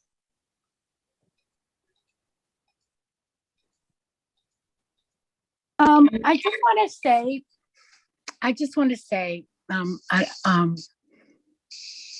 I don't agree. I think that actually it's pretty, I think unless the red means something different, it does say all temporary changes are made in red. The following bylaws show changes will automatically end when the pandemic emergency ends. It shows what's been crossed out and it shows what's been added. I don't, I think it's clear enough. I don't have an objection to it being tabled, but I just don't, I don't see how it's not clear. And that's just my opinion. Let's have a roll call. And we can have a roll call. I just want to say, and I think Christian wants to say, so the reason why the executive committee in the beginning of the year basically looked over some things on the bylaws and needed some clarification or a little adjustment. So it wasn't a lot done. As you can see, there's not that much in black. Anything that was done prior in the blue and the red was already approved by the board. So that has nothing to do with the bylaw amendments that are here currently that we're proposing. So I just want you guys to keep that in mind. Also, the bylaw committee, this was reviewed by the bylaw committee. Just want to let you know, for people who have not been on the board, the bylaw committee is not a committee that's a standing committee. Like, it's just put together as we need it. So everyone kind of got together and, we have 5 people in the bylaw committee and this was approved by them. So I just want to let you guys know that that's what happened. And before we take a roll call, and Christian, anything else? No, again, I do want to clarify again in that, while I appreciate that, and again, there is a motion of the floor and I will acknowledge it. If the discussion is on just those 2 items, which is naming the Consumer Affairs Committee to the Economic Development Committee and changing, including but not limited to, those are the only items that we would be tabling this for, because nothing else is on the floor for discussion. It is strictly, are we not okay with saying including but not limited to, and do we not want to change the Consumer Affairs Committee?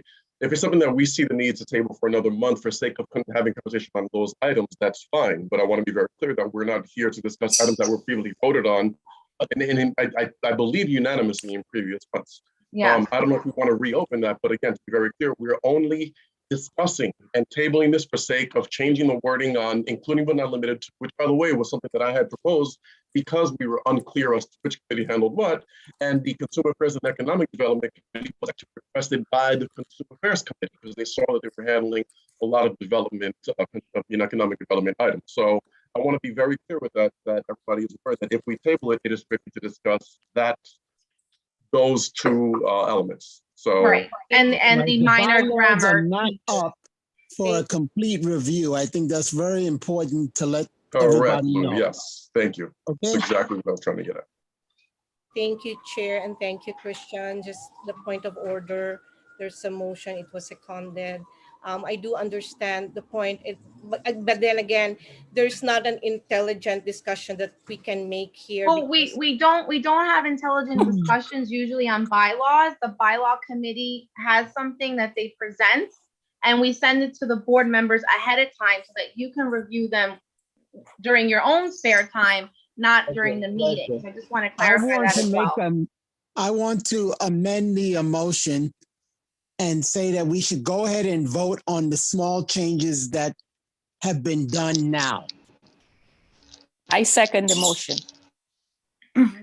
Okay, so now we have a motion on the floor to amend the previous motion to table the bylaws for next meeting. And now the motion is to amend that by Lou Walker and seconded by Georgina Oliver, to go forward with voting on the bylaws, but doing those amendment changes that Christian just talked about. Yes. Does that make sense? Yes. Okay. So we're going to do a roll call. I think that's the fair way to do this. So bear with me, everyone. I'm going to be calling everyone's name alphabetically. So this is to approve the amendment to the motion that was on the floor previously. Okay. Chao Chung Chen. Yes. Okay. Thank you. Andy Chen. Yes. Oh, no, I'm sorry. Andy Chen Okay, he might not be here. Linda Marilena, Corral. to clarify, you're asking whether or not we approve to amend the motion, the original motion made. Is that the question? No, Yes. this always gets confusing. So yes, we're approving the new motion on the floor to approve the bylaw amendments with the changes of the little grammatical errors, the included, Christian said it better, included but not, Including but not limited to. Exactly. And So my question is, what happened to the first motion? Right. The first motion, Yeah, that was already seconded, point of order. it was seconded, but now there's another motion on the floor. that Yeah, so somebody we're wants to- really voting if we want to approve the additional change to the original motion. That's what we're voting. We're not voting on the total changes. We can't do that. We have to vote if we want to either table this or change it to, we'll look at some of those other things that maybe people have concerns about, but we need to move on at some point here. I agree with Lou that we have to amend the amendment as just a correction. It's not a big deal, but only just is a correction of this first amendment, and that's it. I'm right, Louis? Yeah. So, So Marilena, we're voting on my amendment to Yeah. the motion. Exactly, yeah. So the question is, do we agree with Lou's amendment to the motion, yes or no? Right. That's correct. Basically, so, yeah, yeah. Okay, so my response is no. Okay. Lorena Diaz. I agree. Okay. Michelle Dunstan. Yes. Michelle, yes? Okay, thank Yes. you. Yes. Ari Espinal. I agree. Okay. Vanjie Bali. Marilena Jampino, I agree. Kristen Gonzalez. I agree. Lara Gregory. I don't agree. Okay. Dipindra Lama. I guess not here. Vincent Wasella. James Lisa, Salvatore Lombardo, I believe they're not here still. Carol Mashusky. Approve. Okay, thank you. Sunil Mahat. I'm okay with it. Okay. Patricia Martin. I approve the amendments. Thank you. Sylvia Martin. I agree. Thank you. Matthew McElroy. Yes. Ravenia McGowan. Yes. Okay. Jose Murillo. Yes. Jose, yes. Yes. Okay. Thank you. Edgar Moya. Ruby Muhammad. Yes, and I want to say, Madam Chair, I want to be excused because I'm on Ramadan and I have to go. Okay, no worries. Thank you. And thank you, Ruby. Okay, good night. Enjoy. Good night. Sandra Munez. Agree. Pradeep Singh Narula. Yes, okay. G. Oliver. Yeah, I agree. Regina Oliver. Yes. Shrima Pandey. Yes. Purushottam Panthi. Yes, I agree. Thank you. Alexa Ponce.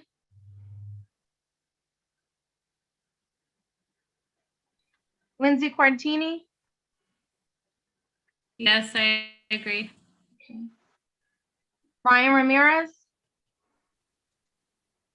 Ashley Reed. I agree. Oscar Rios. Krisha Romero. Clara Salas. Yes, I agree. Lucy Chirillo.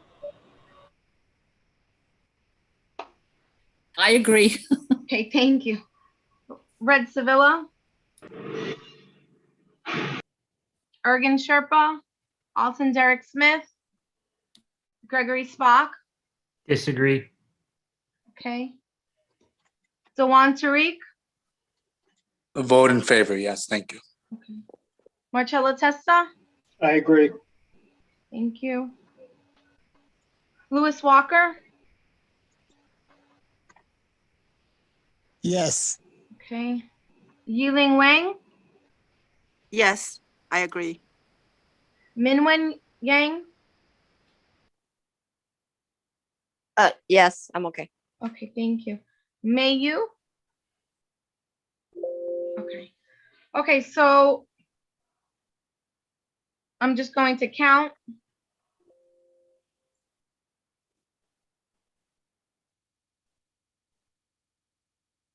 You only have 3 or 4 no's.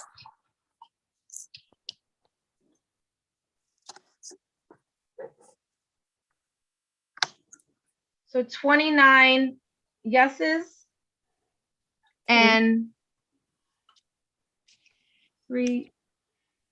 4 no's. So the motion passes. Okay. Okay, So we thank have you, the everyone. approval. Yes. Yes, Let's we have move the on. approval. We will make all those changes and we will send the updated bylaws to everyone. And let me say this, there'll be another time where if anybody wants any part of the bylaws reviewed, they can request it at the next meeting then, whatever parts they would like reviewed at that time. And they will be reviewed accordingly. Yes, thank you. Thank you, Lou. Okay. Marilena, can I just say that just so that there's no confusion, and I'm sure this is what's going to happen, that we would Great. have since we already have this one to this bylaw to compare with the other one, can you just make it very clear the added approved amendments and maybe just say the added approved amendments are in red and just have the 2 colors. Okay, no, that's a good idea. Exactly. Yeah, All right. we'll have Margaret work on that for sure. Thank Okay, you. good. Thank you. Okay. And if anyone, Margaret, she's obviously in the office and she does a lot of this these corrections and all the paperwork. So she's great at it. So we'll send everything to Margaret. Okay, so moving on, we're doing a Public Safety and Homeland Security Committee, the liquor licenses. I believe, Lucy, we have to put up the liquor license on the screen so everyone can see. Marlena, are we doing liquor license before we do our speakers? We have that we have a vote. That's I don't know if we've done that in the past, but okay, yeah, that's fine. That's fine. It's here. Yeah, no, okay, that's a little, that's a little strange in protocol. I mean, I'm following the agenda unless anybody has any. Yeah, no, that's fine. That's fine. Okay. Okay. Are we ready? So I can start? Okay. We had our meeting May 4th. We had a quorum. And I'm going to go with this as fast as I can, but I have to say one thing. We wanted to get a chair, a co-chair, and someone to write minutes. So I reached out to everyone the weekend before about thinking about picking someone, and I went by seniority. I gave my choice, and one of them was Georgina Oliver. And luckily, we had unanimous vote to have her as our co-chair. We then asked if anybody would like to do minutes, and Dewan Tariq offered to do it. Unfortunately, this weekend, he rethought his thoughts and says he cannot do the minutes. I think it's a lot for him. He's raising a little girl and he's got his work and other volunteer things he has to do. But Georgina offered to help if that happens. And she did write up a very quick minutes by thought. She didn't take notes much, but she did a lot of good work here. I'm very impressed. So like I said, we had a quorum. We also had Michelle Dunstan at this meeting and Chow Chen, Police Officer John Worsford from the 110 Precinct, and definitely the representatives of all the people that you see in front of you who want liquor licenses. So right now, as for the minutes, we're going to stick to what Georgina was willing to help, and I'm going to help in between because there's a lot that goes on, if you know, at our meetings. We talked about things in the community. We're going to start with that person that was killed at the Grand Avenue station. It was a gentleman. We don't know if he was homeless. They're still looking into that. He was stabbed in the chest and did die at Elmhurst Hospital. They're looking at video, I heard. So, but they still are not telling us much. I think they're trying to reach any family member or people that are close to him. And I think that's the reason why we're not getting any more information on it. It's just sad that he passed away. But it's still under investigation for anybody that wishes to know. I also asked John Worcester if he can get us a list of the gangs that are really active in our community board. He has to get permission to do so. I don't know why, but I think it's because we have a lot of young kids that are being recruited and they want to save face with some of these families. So soon I hope to have that report from him. I'm going to bring up something about the CERT team, about the fire that happened at 89th Street and 37th Avenue. The CERT team was put on standby because the buildings were so dangerous. They didn't want us to walk up the stairs into the apartments while it's still being fixed. It's in a very bad way. I was very happy to see that many of the neighbors and people that did get out of the building helping the American Red Cross. So a lot of the work that we would have done was done by some of the people that were removed from the building. Luckily, they got an extension, so they'll stay a little longer in those hotels.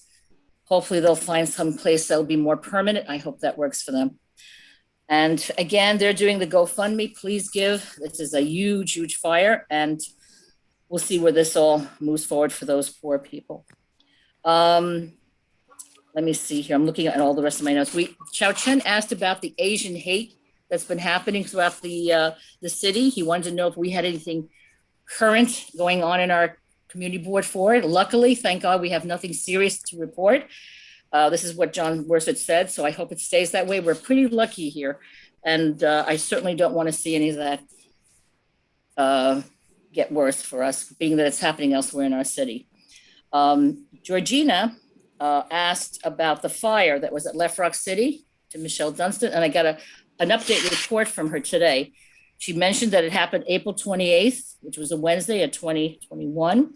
It started with a cigarette butt being flicked onto the terrace. It affected the neighboring apartments as well. And this was at 9815 Horace Harding, apartment 3. Councilman Moya and Michelle also went around and did a wellness check to check on other tenants in the area. There was also a GoFundMe for this family and others. So again, if anybody wants to help, to reach out to Moya's office. I'm sure that was wonderful. I heard they collected $11,000, so it's really nice to see. And I thank Michelle for that as well. Let me see now. Now, let me make this fast for you guys. We're going to now go straight to the liquor license. We'll do this real quick. The majority of them were yes votes. The only one we said no to was the first one, which is the cafeteria. They didn't come. I'm hoping that they'll make the next meeting. It doesn't really mean a no vote. So let me make that clear to everybody. Usually SLA gives it to them anyhow. There's no serious incident at that place. That's a 40, let me get this right here, guys, hold on. Yeah, this 48-03 108th Street, that's the new applicant. Everybody else was yes. So if anything, that's my report. I think that's fast enough for everyone. So if anybody will go along with that, we'd appreciate that. I make a motion, we accept the committee's report. Thank you, Michelle. Okay, motion on the floor to accept the liquor license, liquor licenses from the Public Safety Committee. If anyone has any issues, any no's, please let me know now. Raise your hands or speak up. If not, the motion passes. Thank you. Okay, the motion passes. Thank you. Okay, so thank you, Lucy. Next item, we're going to be going to Transportation Committee. Matt, we have a presentation for A Street co-naming. Yes. Mr. Ergen Sherpa, who is a member of our board,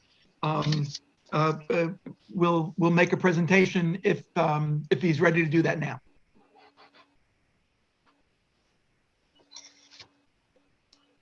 Mr. Sherpa, kindly let us know if you would like for us to share our screen with the information, or if you want to have screen sharing capabilities, please.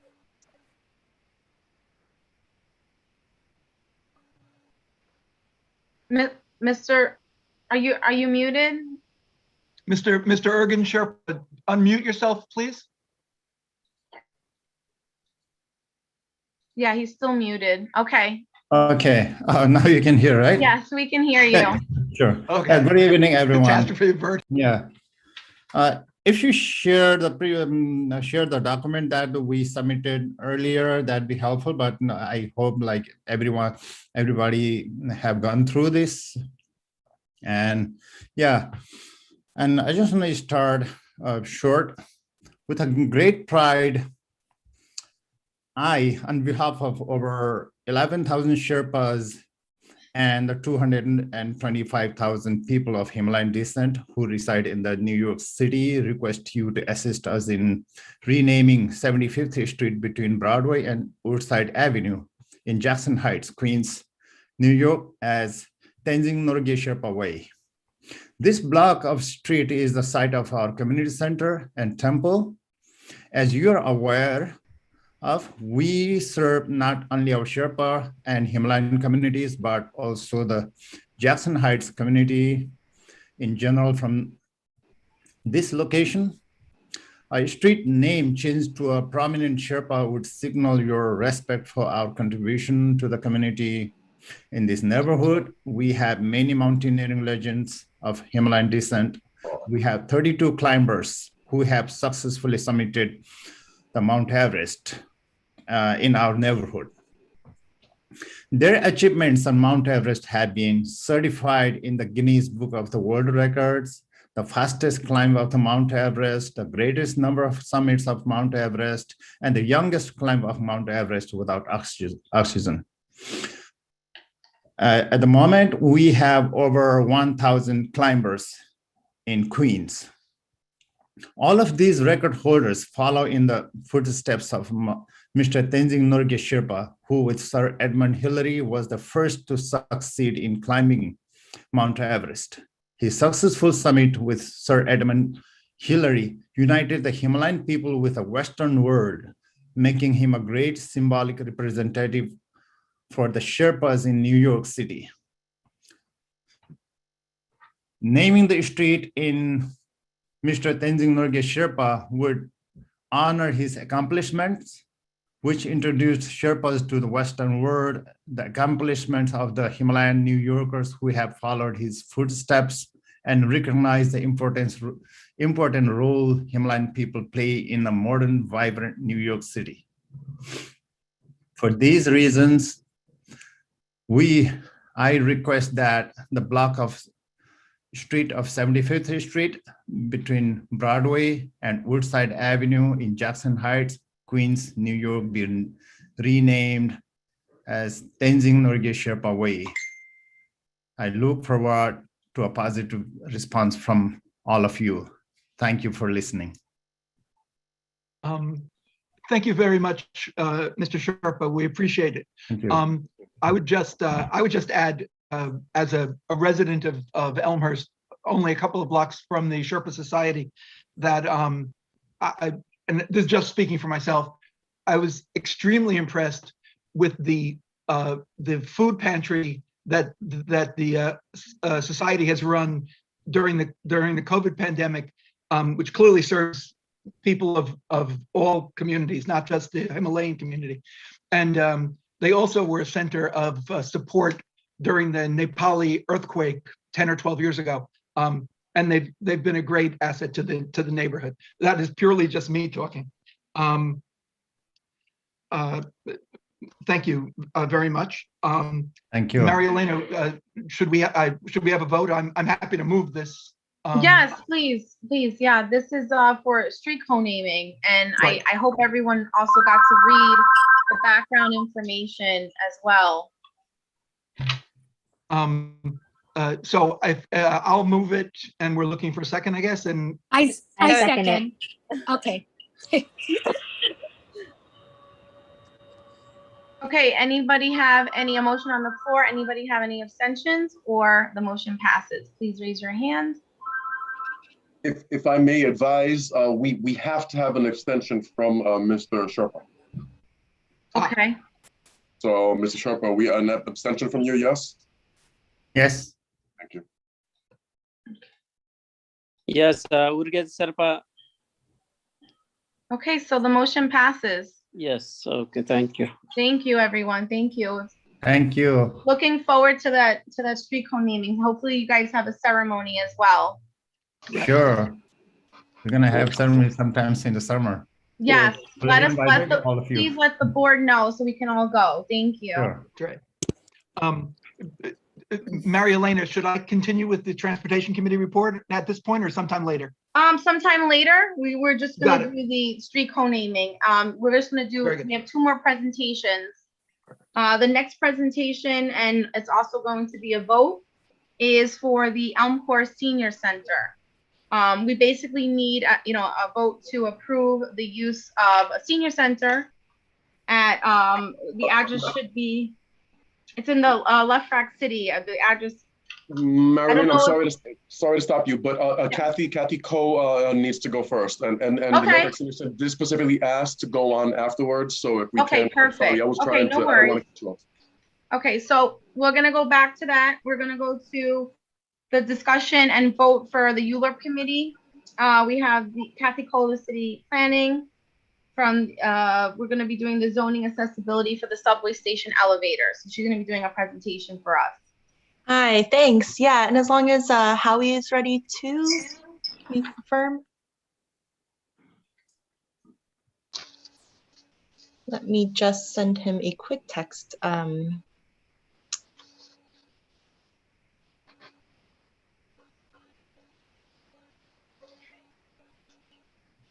we go. Hi, Howie. Hi, Kathy. Okay, so we are up. Thank you, everyone, for having us. And let's see, let me just, is my video working? Yes, you're good, Kathy. Oh, it is? Okay.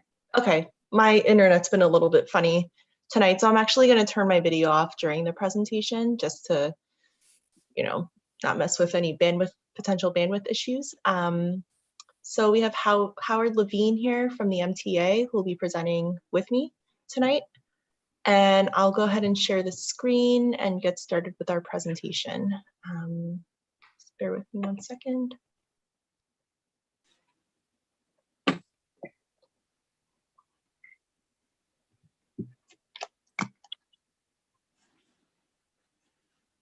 And can someone just confirm for me that you could see this full screen?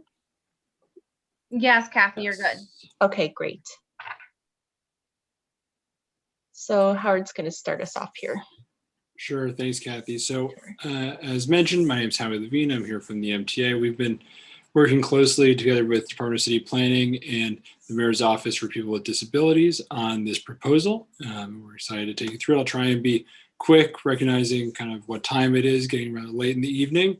And with that, I hope to take any questions after the presentation. So next slide, Kathy. There we go. There we go. So, so to put it simply, zoning for accessibility is a zoning text amendment that's going to allow the MTA to work more efficiently with private developers to help us achieve system-wide accessibility much more quickly. So the proposal includes 2 mechanisms. The first is a system-wide transit easement requirement that we're going to talk about in detail tonight.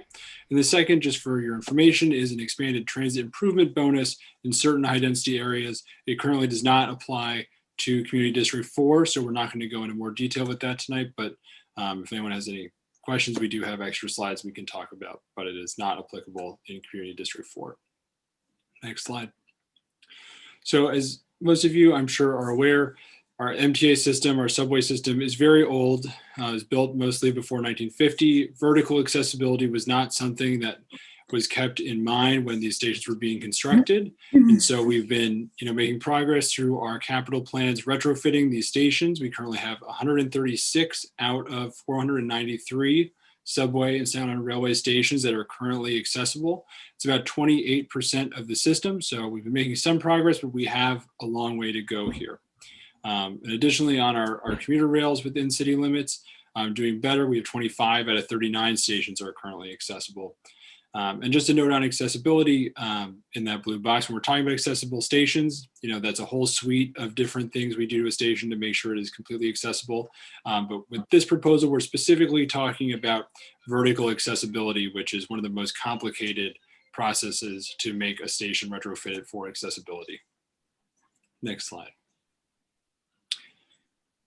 So, many New Yorkers, many communities can benefit from more accessible transit stations. I think, comes to mind most are people with disabilities, but we also have many parents and caregivers with young children using strollers. We have a growing senior population, and of course, people with temporary injuries or, anyone for whom an elevator would be really helpful instead of taking the stairs. And for some of these communities, a subway ride that should take just a few minutes, and many of us take for granted, can take hours, be very circuitous, or really become an errand to visit that is just not made. And so we want to do what we can to move away from that. Next slide. So this is a slide maybe a little small. We're probably gonna come back to this later in the presentation, but just showing the community district with areas of accessibility and with applicability of this proposal, which actually is every station in the community board. So I'm going to skip over this for now, and we'll come back to this later. So to what I was saying before about, who benefits from our accessible station, I mean, really the answer I think is everyone, but for specific communities that need elevators with every trip, we have 100 of the 2.3 million Queens residents. We have 130,000 residents with an ambulatory disability. We have 150,000 children under the age of 5 with caregivers using strollers, for whom traversing stairs is very difficult. And of course, we have 340,000 residents who are over the age of 65. And all right, great. I was hearing an echo for a second. I apologize. And of course, the percentage of our senior population is only growing across this city. As you hear, growing at twice the rate of overall population growth. So this is a problem we really want is not going away. We want to get to a fully accessible system as quickly as we can. Next slide. So with that in mind, the MTA has made a historic investment in accessibility in our most recent capital plan. We dedicated $5 billion to making 77 stations fully accessible, with the ultimate goal that when this capital plan is completed, no subway rider will be more than 2 stations away from an accessible station. I know that's not system-wide accessibility. We're still moving we want every station accessible. With this capital plan, we want to get there where there's some even spacing and you're not too far away from an accessible station. And this funding commitment will continue. And the tools we're presenting tonight are only in addition to this continued funding commitment towards accessibility. Next slide. And so lastly, before I turn it over, even with this historic funding commitment, building elevators is incredibly challenging. There's a whole list of reasons on the left there, but 3 I'll talk about in particular, are narrow platforms on the left, narrow sidewalks, and particularly narrow clearances, particularly at our elevated stations where there's just no space between the building and our station, to put an elevator on the sidewalk. We have to get very creative with how we make those stations accessible. And then, of course, on the bottom, our underground infrastructure, whenever we open the sidewalk up and try and add an elevator, there's always a whole host of complications. And, just even relocating underground infrastructure, if it's exactly what we think it's going to be before we open up the sidewalk, is incredibly challenging, complicated, costly. But often we open up a sidewalk and we find new utility lines, Verizon, sewer, water that that no one knew were there. And we find them, unfortunately, and have to, delay our projects and keep us further away from accessibility. Next slide. And so with these challenges in mind, this is kind of why we bring this zoning for accessibility proposal here. And I'm going to turn it over to Kathy to talk more about some of the zoning parts of this and some of the details of the proposal. Thanks, Howie. So to address the issues that Howie just outlined, ZFA, Zoning for Accessibility, is a framework that really looks for more opportunities to increase accessibility overall in the transit system.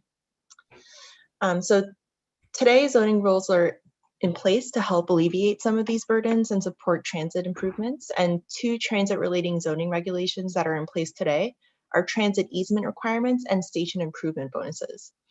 And these regulations leverage station access improvements in places where investment's already occurring, and they ensure that opportunities for coordinating developments and station improvements are evaluated and then materialized. So as a result, we would get a better station inside and get a better sidewalk environment outside, because the station entrance then could potentially get located off of the sidewalk. As you could see here in the image on the right, the 28th Street station in Manhattan moves this entrance out of the public right of way. And that thereby creates more space for pedestrians. Just to discuss easement provisions for a moment, it's a requirement that sites that are next to train stations provide space for future station access if it's determined that it's required by the MTA. So the limitations today around easement provisions is that this requirement only applies to a few areas in the city. So there's no existing framework for securing these types of easements outside of those very specific areas. And because of this, the MTA has really missed some opportunities to locate ADA access, especially at some of the more complex stations. And here we have an image on the right, a lost opportunity really, where with this elevated line could have used this space to provide accessibility. And so the first component of this proposal is a system-wide easement requirement. And as part of this requirement, all developments and enlargements on zoning lots that are within 50 feet of a transit station in applicable zoning districts would need to file an application with the MTA and the chair of the City Planning Commission to determine whether or not an easement on the zoning lot is needed and appropriate to help facilitate access improvements in the future. So the applicable districts would include residential districts that support multifamily apartment buildings, which are generally more compatible with station access. And these districts include R5 with a commercial overlay, R5D districts, and then districts that are higher density than those, so R6, R7, and so on. Medium and high density commercial and manufacturing districts would also be subject to this requirement, since developments in these districts are usually more easily able to accommodate station entrances in their buildings.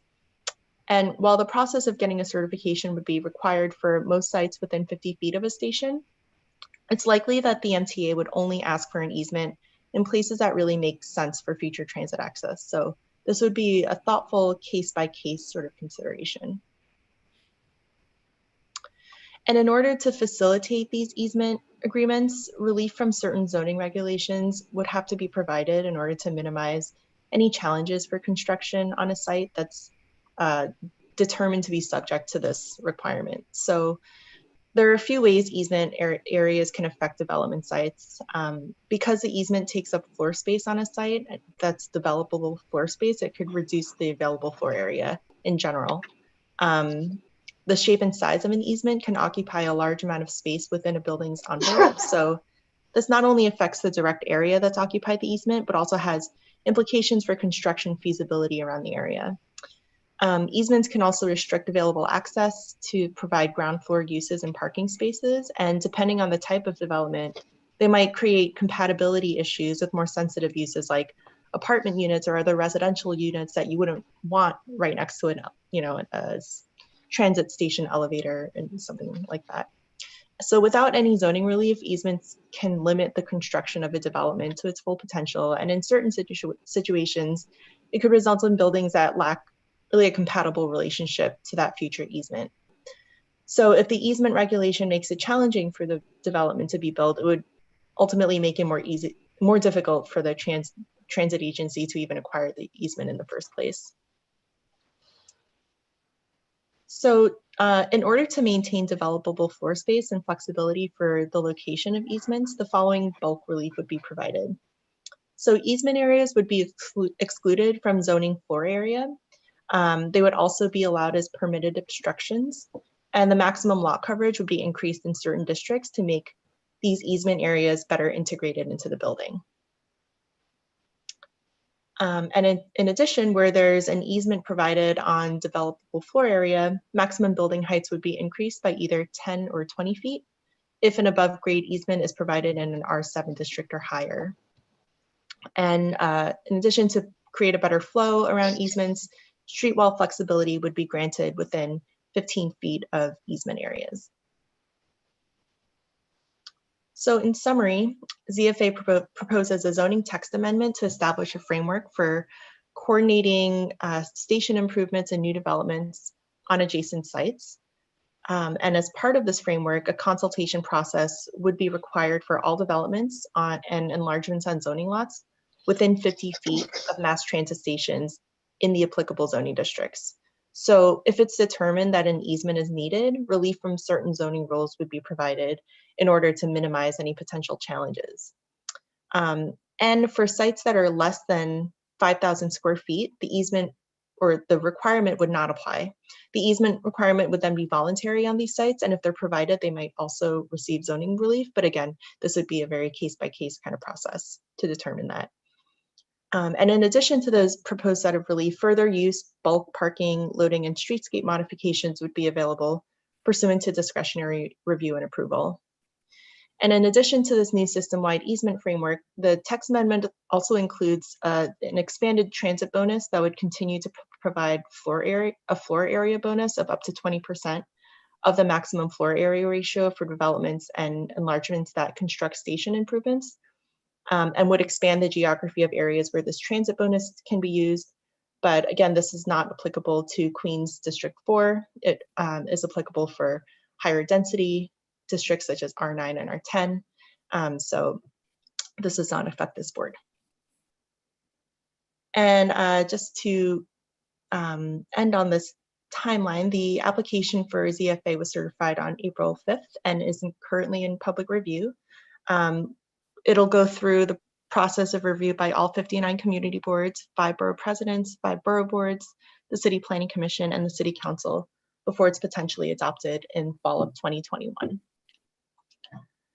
So that concludes the presentation, but I just wanted to, let me just get out of full screen here and go to the maps of the stations and just kind of work our way east.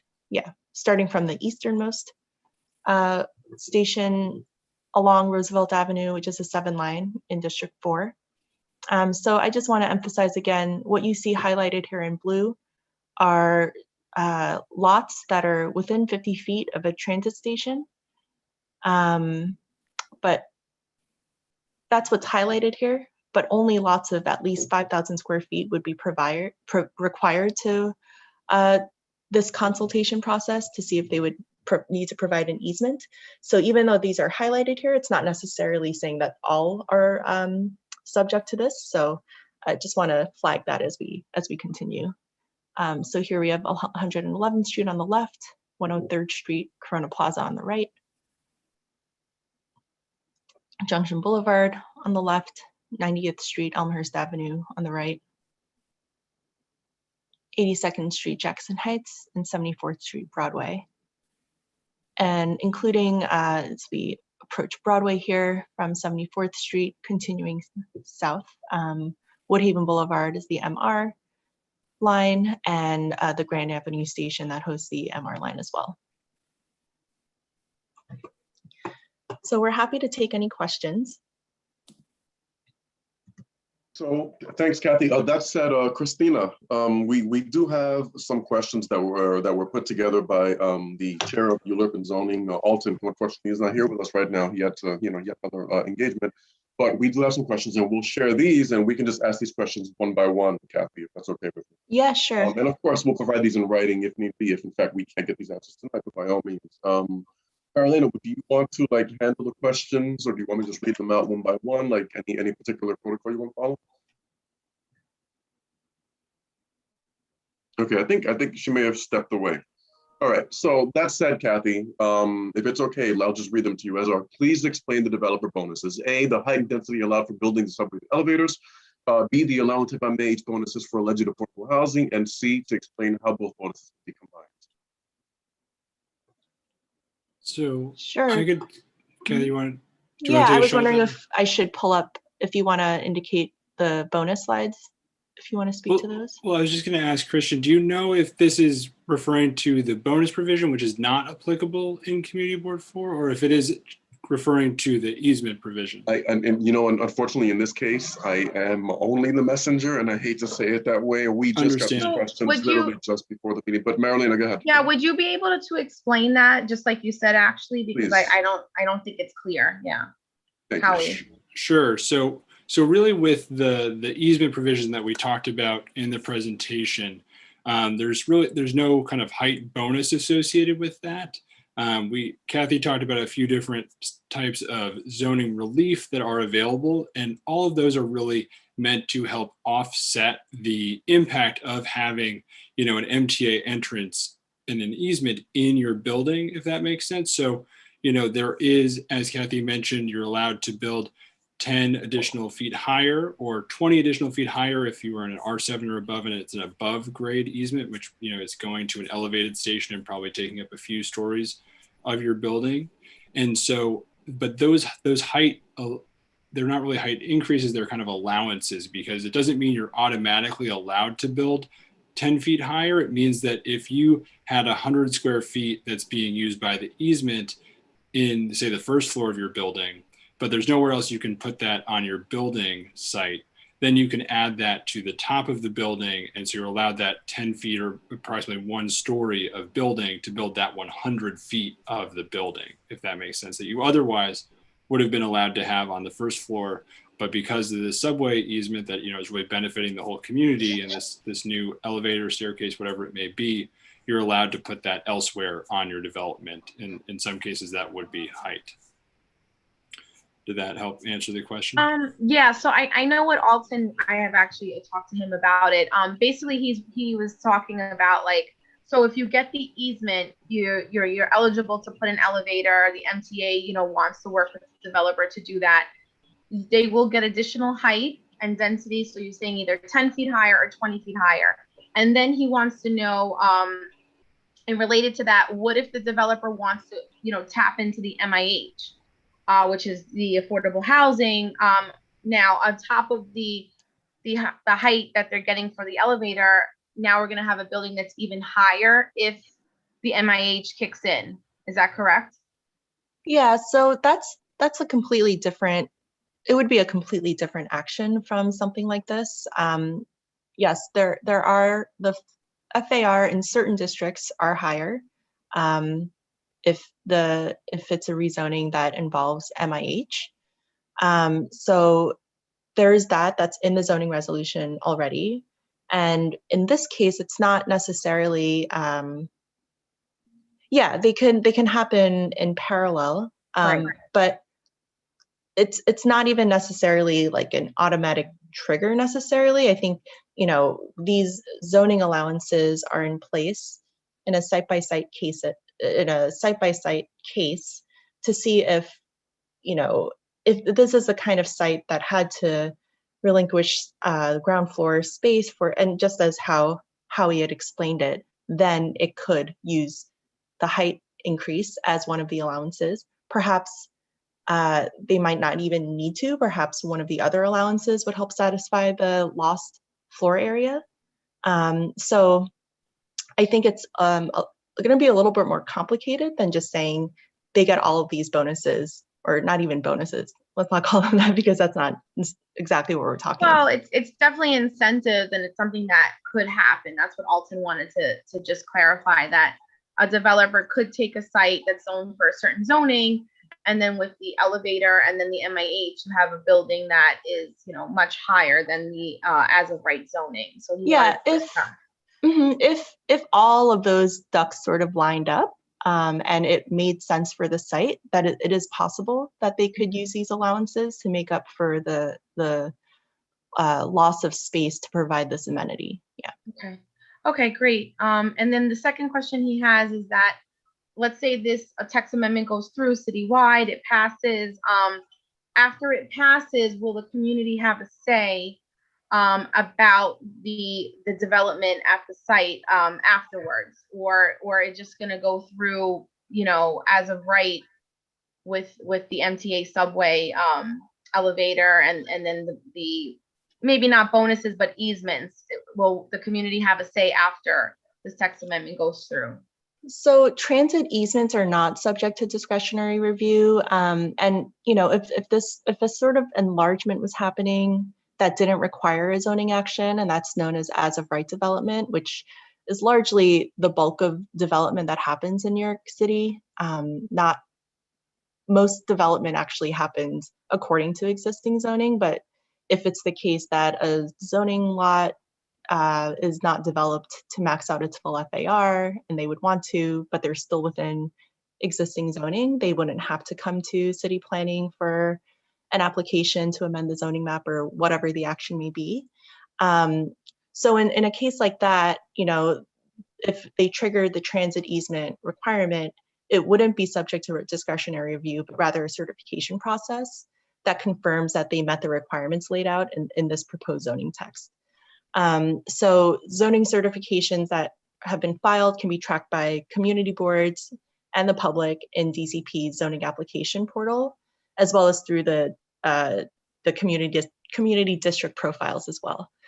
Now, if an application came to DCP because they were looking for some kind of zoning amendment or zoning change, sure, that would certainly be subject to public review, even if it's non-ULURP, as you know, like a text amendment does get referred to the board.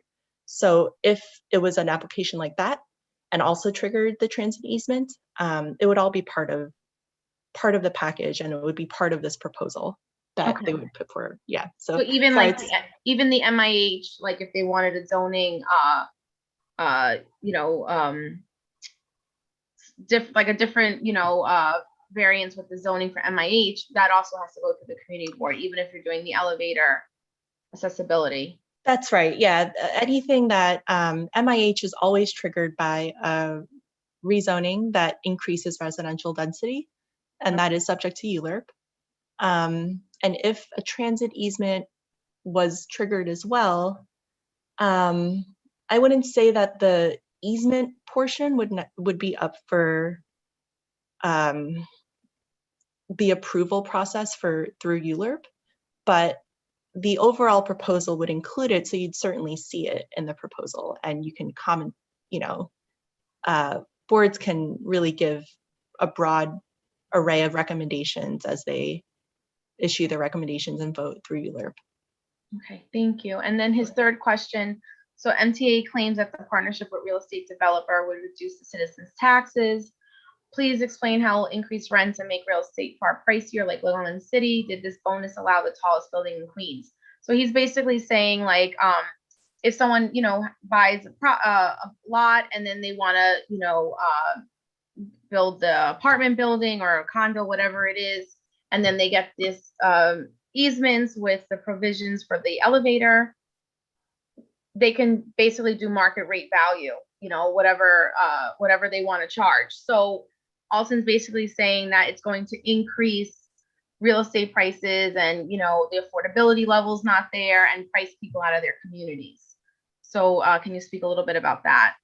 Sure. So we're not anticipating any change really from this proposal to housing or affordability or anything like that in communities. The way this has been structured is really that where there is development happening, that we can use that and kind of harness that development to get transit accessibility at stations that are not accessible already, or other improvements if a station is already accessible, because whoever's building these buildings are benefiting from this transit system. It's why their building has value. It's why people want to live there in probably most cases, is for that transit access. And so in general, we're not anticipating that this is really going to change affordability anywhere by itself. There are certainly other trends that are happening we're seeing across the city, but this is really kind of set up to be kind of development neutral, where where it happens we can take advantage of it, but it's not going to create or more development and change the nature of development in the city or in Community Board 4. Okay, and then the other question he had is that So the sales of the Long Island City condos at Skyline Towers are racing towards a record billion-dollar sellout. Why hasn't the MTA allocated money for elevators all these years? Instead, it seems like now they're passing the responsibility to the New York City real estate developers. Sure. So, as I mentioned with our capital plan, the MTA has allocated $5 billion towards 77 stations becoming accessible in our latest capital plan. And so we've done that in every capital plan in the past as well, and gotten us to the point where we are now. And as I mentioned then, I'll mention again that this is only in addition to that with easements, that process of making a station accessible can be done much more quickly, much more easily, and really get us to system-wide accessibility much more quickly than we could otherwise, just because we can avoid all of the hassles that we normally face with elevator construction that I went through, utility relocation, and things of that nature. And we just have the dedicated space where it's very predictable. We can come in and we know we have that space. It's just for us to build that elevator or other access point. And so we can do so much more quickly and kind of plan our projects around that. But it's in addition, it's a complement to our capital funding that I talked about earlier. Okay, so that leads us to his last question. It kind of ties in. So New York, is it true that New York City is the very last American city not to comply with ADA regulations passed over 28 years ago? So all along, the MTA is kind of behind on putting elevator accessibility. So why are we the last city to really get this going? Sure. Yeah, I don't know if that fact is true, but it's no secret that the MTA has unfortunately not always been making stations accessible in the past when it's been doing big projects there. And I think the leadership right now at the MTA acknowledges that has been a huge oversight and a huge issue. And so we have a whole office of system-wide accessibility. I've been working closely on this proposal with our chief accessibility officer, who was brought on recently. And so we're continuing to prioritize accessibility in all of our projects. And this is no exception. This is really kind of what we're hoping will be kind of the new MTA with accessibility at the forefront, and that both our investment through our capital plan and tools like zoning for accessibility can get us to have a fully accessible system much more quickly than we could without tools like this. Okay, so leading to his last question, sorry, I thought that was last. Will the MTA give the public a detailed cost breakdown of accessible elevators? So I know it's some like ridiculous prices, 17 million, like Alton had mentioned for the Skyline Tower elevator. What are the cost breakdowns of these elevators? And yeah, that's basically what he's asking. Sure. So generally with our projects, there are kind of cost breakdowns available. I can get more details, but MTA elevators have been very expensive historically. Part of that is retrofitting very old stations, and unfortunately all of our stations are very unique. And so it's kind of a puzzle. We're retrofitting every time around utilities, around everything like that. And it does become very costly. We are taking a lot of steps to reduce those costs. We are kind of bundling these projects, so putting kind of multiple stations in one contract so that they can be done more quickly, more efficiently. Also utilizing a lot of design build proposals, so the same person who's designing the project is also the same people who are building it, and that's helped us reduce costs on projects so far. And in addition, we're hoping these easements that we've been talking about tonight will also help us further reduce costs by, allowing us to avoid that utility relocation, the complicated siting of these elevators, and that will also help reduce costs of these elevators even further and get us closer to system-wide accessibility. Okay, that's it for Alton's questions. So I'm gonna just take some questions from members. Lucy? Yes. We have an elevator at Junction Boulevard, and I was happy to see that. It did help. My concern is seeing this now. This may create the city to start condemning some of the small owners and some business owners in that area. And that is a very large concern. I don't want to see that happen to our community here in Queens. Is that possible? So that's not something that's been discussed as part of this proposal. As Kathy mentioned at the end, there is optional easement. There's kind of optional easements that can be for smaller sites that don't meet the 5,000 square foot threshold. They can come to us. We can go to them and say, hey, your site would be great for an easement. Do you have any interest in pursuing this? And, you have this kind of zoning relief that Kathy outlined that we can help provide you as you're building. And so we'd be much more interested in looking at that type of thing than condemnation and everything have to do with that. Really, the goal here is that we are helping make buildings that are still very feasible and developable. If we say we need an easement, a developer says, well, it's not feasible. We're both in a bad place because we don't get a new easement and they don't get a new building. And so we want to work together, and we're only going to be using these easements where it doesn't create such an impairment on the building that it cannot be developed, as was the plan of a developer or things like that. I just want to avoid the condemnation or people that live in the area for as long as they have. But all right, thank you.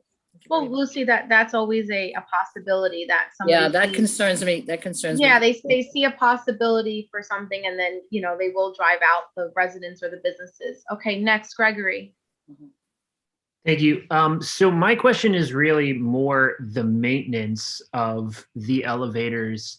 As a parent who takes the elevators and falls into that category of, using stations and planning my trip, taking my son various places, I find that frequently the elevators are broken down and they are not fixed promptly. A lot of the elevators, and if I use 74th Street, it creates a scenario where, you're taking 3 different elevators to get out of the station from a particular line. So if one of those is out of service, then you're still carrying the stroller upstairs, which I'm fortunate enough to do. But if someone's in a wheelchair or, other scenarios, they don't even have that option. So I guess I'm sort of two questions here. One is, where does the responsibility of the elevator, if it's being put in a building and with an easement, fall? Is it still on the MTA's responsibility, or is it more the sort of scenario horror stories that I've heard of, like 53rd Lexington, where the private developer there is responsible for that escalator that is always out of service and has basically just been out of service. So maybe you can sort of shed some light on that, Howie. Sure. Yeah, I certainly can. I think you said you had 2 questions, but I don't know if you said the second one. Sorry, the second part was more like, if it's a private developer, do they have the ability to just sort of take the thing out of service if they don't want to, handle it? Yeah, of course. So with the easements and the elevators that are built inside of the easements that are, the space set aside by a developer, MTA comes in, builds the elevator. So it will always be the MTA building the elevator in an easement, and as a result, it will always be the MTA maintaining that elevator as well. There's not going to be the private maintenance of those elevators, as we do see in other parts of the city. And of course, it's not as relevant here, but with newer elevators and escalators that are privately developed and maintained, we have a strict set of requirements they need to meet that unfortunately were not in place in the past, but anything from the last few years and going forward has a really strict set of requirements, monitoring goals they need to meet for them to remain in compliance, and things, they can't close an escalator or an elevator without our approval, just when they want. They need, a lot of oversight from the MTA on those escalators and elevators that are privately maintained now. Unfortunately, we have some older agreements that don't have quite the teeth that I would like them to. And we know that's an issue, but we're not going to see that going forward. Thanks. Okay. Gurdeep? Gurdeep, you're muted. We can't hear you. Okay, now you can hear me? Yes. Okay, I agree with the Gregory that some of the elevators are always broken. And they are developing a lot of elevators. How many developers involved in the elevator? Is it 1, 2, 3, 4? Because and how long it will take to finish the work? And the second question is, are they giving a service contract to each borrow areas of the say elevator developer, or people have a lot of elevator company. They fix the elevators as a borrow wise. Suppose or somebody Queen, you should give a Queen area, Brooklyn and the Staten Island, those kind of area. Because if one contractor is getting all the contract, and he's going to take a long time to develop everything. I have a question for this.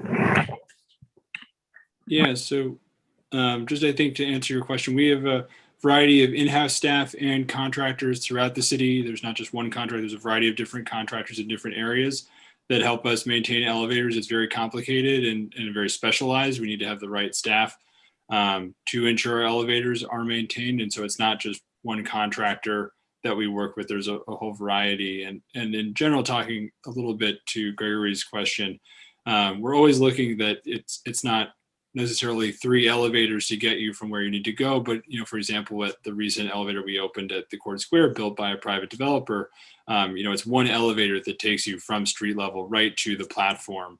And there's some trade-offs with that, but, it helps that there's only one elevator and increased reliability and, of your trip overall when there's only one elevator you need to rely on and things like that. And okay, so you give a service contract to every, is it the bar or just like is a one contractor? He gives a subcontract to other people. So no, there's a variety of different people we work with in different parts of the city to maintain our elevators. It's not just one contractor. Okay, but mostly I just feel I went there, but it's not clean. Always just like it's not clean now, maybe, and during the COVID, but might be now clean. Before it was, I traveled a couple of times, and some is not working properly, some is not clean properly. So, Yeah, in terms of cleanliness, all of our elevators are cleaned twice a day at a minimum. And then whenever there's something that, a station agent, a customer tells a station agent, there's an issue in the elevator, then again, we'll go and clean it as soon as we possibly can. Of course, there's issues that customers see it, but we try and clean our elevators whenever we're alerted of an issue, and at the very least twice a day that they're, cleaned and taken a look at. Yeah, most of the elevator, they have a phone inside, right? They are all required to have a call button in case there's an issue in an elevator. Yes. I believe that's just federal law or state law. Yeah. Okay. Thank you. And Howie, just to clarify, I know Gurdeep was worried about the maintenance. I'm also worried about the safety. There's been a lot of uptick in crimes in subways. Somebody going into an elevator, what are the safety precautions that if someone is, terrible things could happen, and I don't even want to say certain things, but what type of safety are you providing? Yeah, so there's, in terms of safety across the system, of course, NYPD has continued to commit more resources to the system generally. In terms of elevators specifically, all of our new elevators are required to have cameras installed in them for monitoring. Sometimes it's more than one camera to make sure there's no kind of blind spots. And in addition, we always try and site our elevators near station agent booths so that there is kind of a staff presence, with an eye on the elevator, making sure they can monitor what's going on and see if there's any issues there as well. Okay, thank you. Any other questions? Okay, I have one question. Can the people they use the elevator, they should not cover their face in case something happened in the elevator? At least the face should not be covered, and the camera can pick up the culprit. I think right now there's some conflicts between COVID precautions that I think we're all still taking, and the need to have people's faces on camera necessarily. So I think understand the concern, but right now I think we're not making an exception for elevators and still asking people to keep their faces covered, particularly in an elevator, given it's an enclosed environment that you might be in with people outside of your household. But right now is the covered, but after the covered, there's the people should cover the face. They have a hood, and then if anything happened in the elevator, and you cannot recognize anybody who did something wrong. You should have some kind of precautionary measures in the future. Yeah, I guess I can't speak to that, but I understood the concern. Okay, Okay. thank you, Gurdeep. And then the last question, I believe, Matt? Yeah, actually not me, Mary Elena. Ravini has a question. Okay, sure. Go ahead. Yes, it's probably a statement rather than a question. People are asking so many questions about an elevator. And as you know, or if you don't know, it is one of the safest mechanisms that's around. So I'm just wondering, do we feel that because we have the elevator, that the elevator's not going to be safe? Do you feel that because you get on the elevator, that if the elevator drops one floor, it's going to go from ceiling down to the basement? And this is something that I know this is not going to happen, but I just want to let people know that it is one of the safest mechanisms that we have around. Thank you, Ravinia. Okay, so if there's no other questions or comments, we do have to vote on this item. And if we want to put any concerns or any, any concerns that we have about this, we can also put that, of course, in the letter. Carolina, if I may, I mean, Sure. I certainly do not want to prolong this meeting any longer, but it's a question that's on my mind and also one that's in the chat. And it was asked, has there been any pushback from building owners where this has been implemented so far? So this is only right now implemented in very limited parts of the city, and as a result, they don't have a lot of data to share. But as unfortunately, we have a lot of these missed opportunities. But generally, with this proposal for developers, we in the zoning text is a 60-day clock where, if you need to ask us about an easement, we need to get back to you within that 60 days. And if we don't, a developer can just proceed as if they never asked us and it was never an issue. But we're anticipating that in most cases, for whatever reason, it probably won't work out, and we'll try and get responses back to developers very, very quickly. And we'll try and get responses really back either way, letting them know we're looking at it and we think there is a possibility. There's just no possibility here. Or yes, we definitely would like to pursue an easement. We haven't identified any issues. We think this is a perfect site for a new accessible elevator for the station. And then we'd enter into discussions about, here's where we'd like the elevator, can you accommodate that? How can your building, be changed to help accommodate that? And can I ask a question about that? So is the MTA going to solicit to developers to, pursue them to either buy a site or develop their site because they want an elevator? The MTA wants an elevator? No, so we are really, with this proposal, the MTA is kind of, developers are coming to the MTA.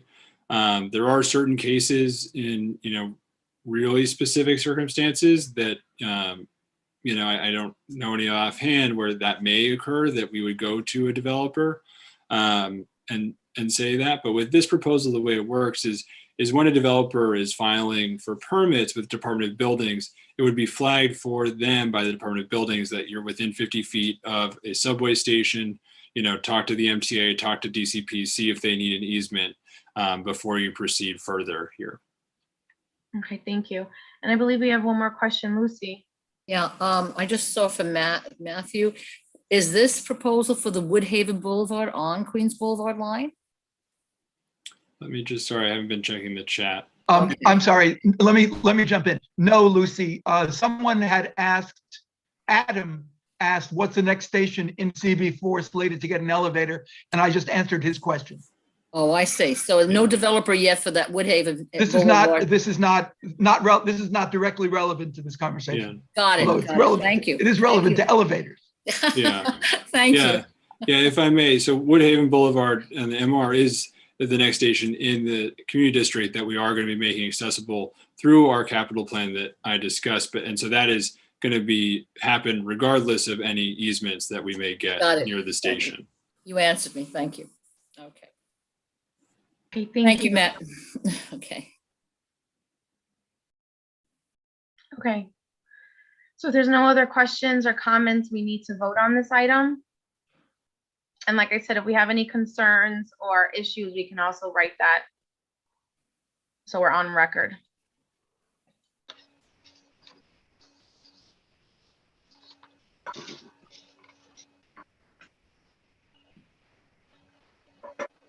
I guess nobody knows what to do with this. I'm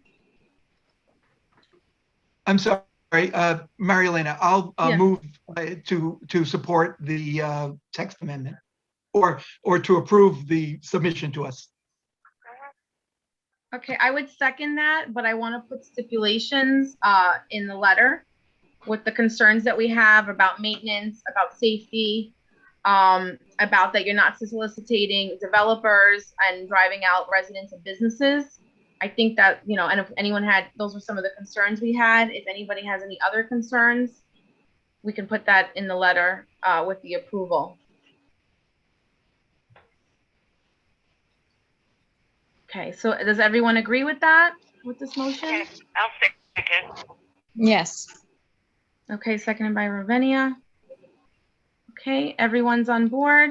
I believe I don't see any hands. Okay, motion passes. Okay, so we're gonna go on to the next vote. It's for also ULURP zoning, and we're going to be doing the Elm Court Senior Center in Lefrak City. Christina, can we get the application on the screen? Yes, give me 1 second. But they may be here. No, actually, they should be here, and they do have. I'm sorry, guys. I don't mean to speak to you in the third person. We do believe. I believe that Lee Boys is here and representatives are here, and they have the ability to share the screen if we can. Who is presenting this? Hey, good evening. This is Aaron Werner. I'm from AKRF. We're a firm that has been working with co-applicants, Department for the Aging and Department of Citywide Administrative Services for the ULURP application. And we also helped prepare the environmental assessment. So I can quickly walk through the proposal if that works for everybody. And then I'll hand it over to Lee Boys from DIFTA is here. She can answer questions about programming, and also somebody from Elm Corps is here tonight. But I'll just do a quick overview of the site and the actions and the proposal. I can share my screen, right? Yes, thank you. I will try to be quick as well. All right, can everybody see the map here? Yes. Okay, great. So this is 9605 Horace Harding Expressway. It's the current DEP building, 6-story office building.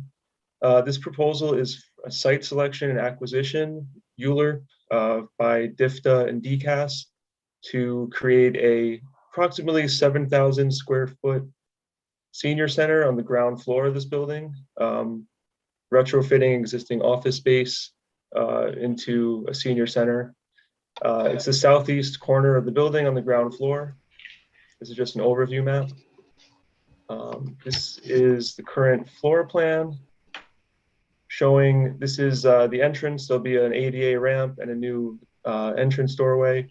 This is the programming for the 7,000 square foot space. We have offices, reception area. There's several programming rooms in the cafeteria. Okay. And I'll also scroll down to the building elevation that the architect put together, just to show you how it's going to look from the outside. Again, this is the southeast corner of the building, where the entrance will be, and there's a ramp as well.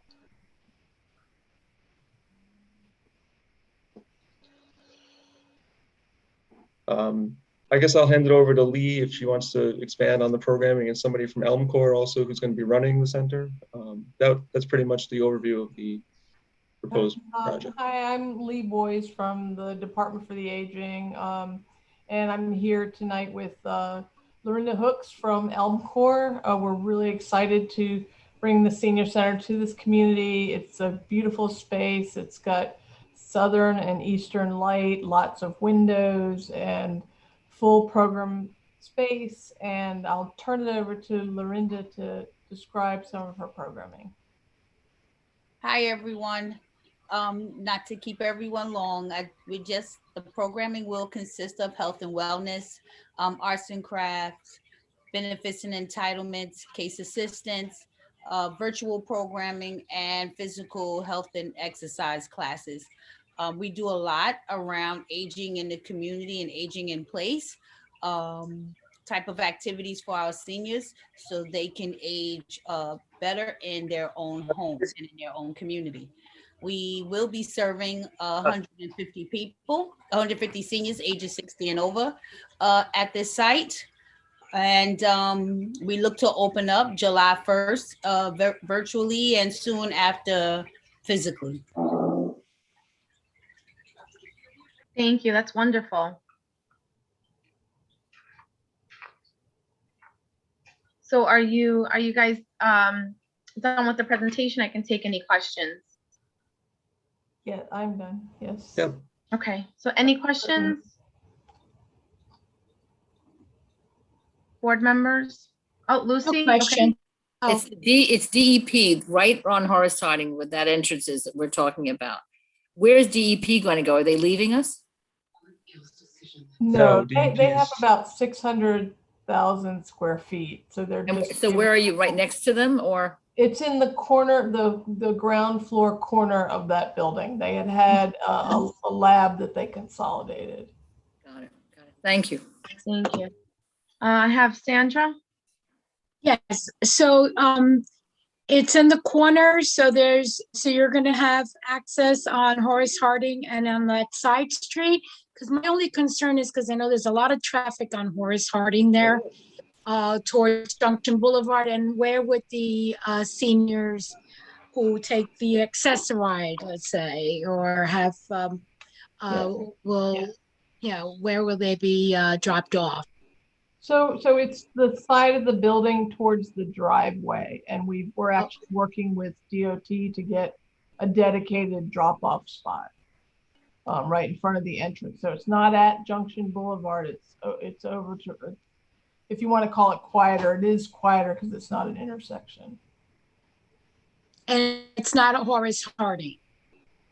It's on Horace Harding, but it's I think if you show there, it's towards the right-hand side of the building. Yeah, so it's the entrance fronts Horace Harding, Junction Boulevard. Oh, Gurdeep. Yes. Please mute yourself. Okay, I'm sorry. Yes. Okay. Sandra, did you get that? Yes. Okay, thank you. Okay. Okay, Matt? Matt, we Oh. can't hear you. Okay. Yeah, once again, my hand, but Ravinia's voice. There you go. Okay. I can ask my question. Yes. I would like to know if you're going to do a test ride, are you going to use the driveway that goes in the back of the building that leads into the post office, because the post office uses that driveway also. So the plan is nearer Left Rack City than nearer the corner of Junction. Nearer to Left Rack City, you're saying? Yes. Yes. Yeah, Okay. we know about the parking area in the back. That's not part of our use. We're going to get a dedicated spot on Horace Harding. Okay. Because the garage is there. Yeah, we don't want to have the seniors getting on that driveway. Okay. All right. Basically, DIFTA's going to be coordinating with DOT to get dedicated spots right in front of the door of this center with signage. Already made the application. Yeah. Yeah, because that corner is busy all the time. Okay. Okay, are you good, Ravinia? Yeah. Okay. I was just checking. Thank you. Okay, thanks, Marilena. Thank you. Sylvia? Okay, let me take that. I live on Horace Harding, right down from it. So when can we expect the senior center to be open? So we are aiming towards a July sign off. We don't know where the city's going to be in terms of having the senior centers open to people, but Elm Corps has a robust video programming. Are you the person that was at the last hearing and showed us some of the work you had done through Elm Corps Online? No, No, that That was was someone else. Okay. it wasn't me. So it with me, like the 250 senior centers being open and being a robust place where seniors can gather is such an important part of New York City, and COVID has really, really hurt that, and we're anxious to start again, but we have to do it safely. Okay, thank you. And last question, Hi. Gurdeep. Can I speak? This is Pat Martin. I just want to say that on behalf of most of the seniors in the LEFRAC community, we're really excited about this coming in our community. We had it at St. Paul's for years. Then they moved over to St. Mark's. And a lot of us dropped out from that point because it was out of our community. And we had to use bus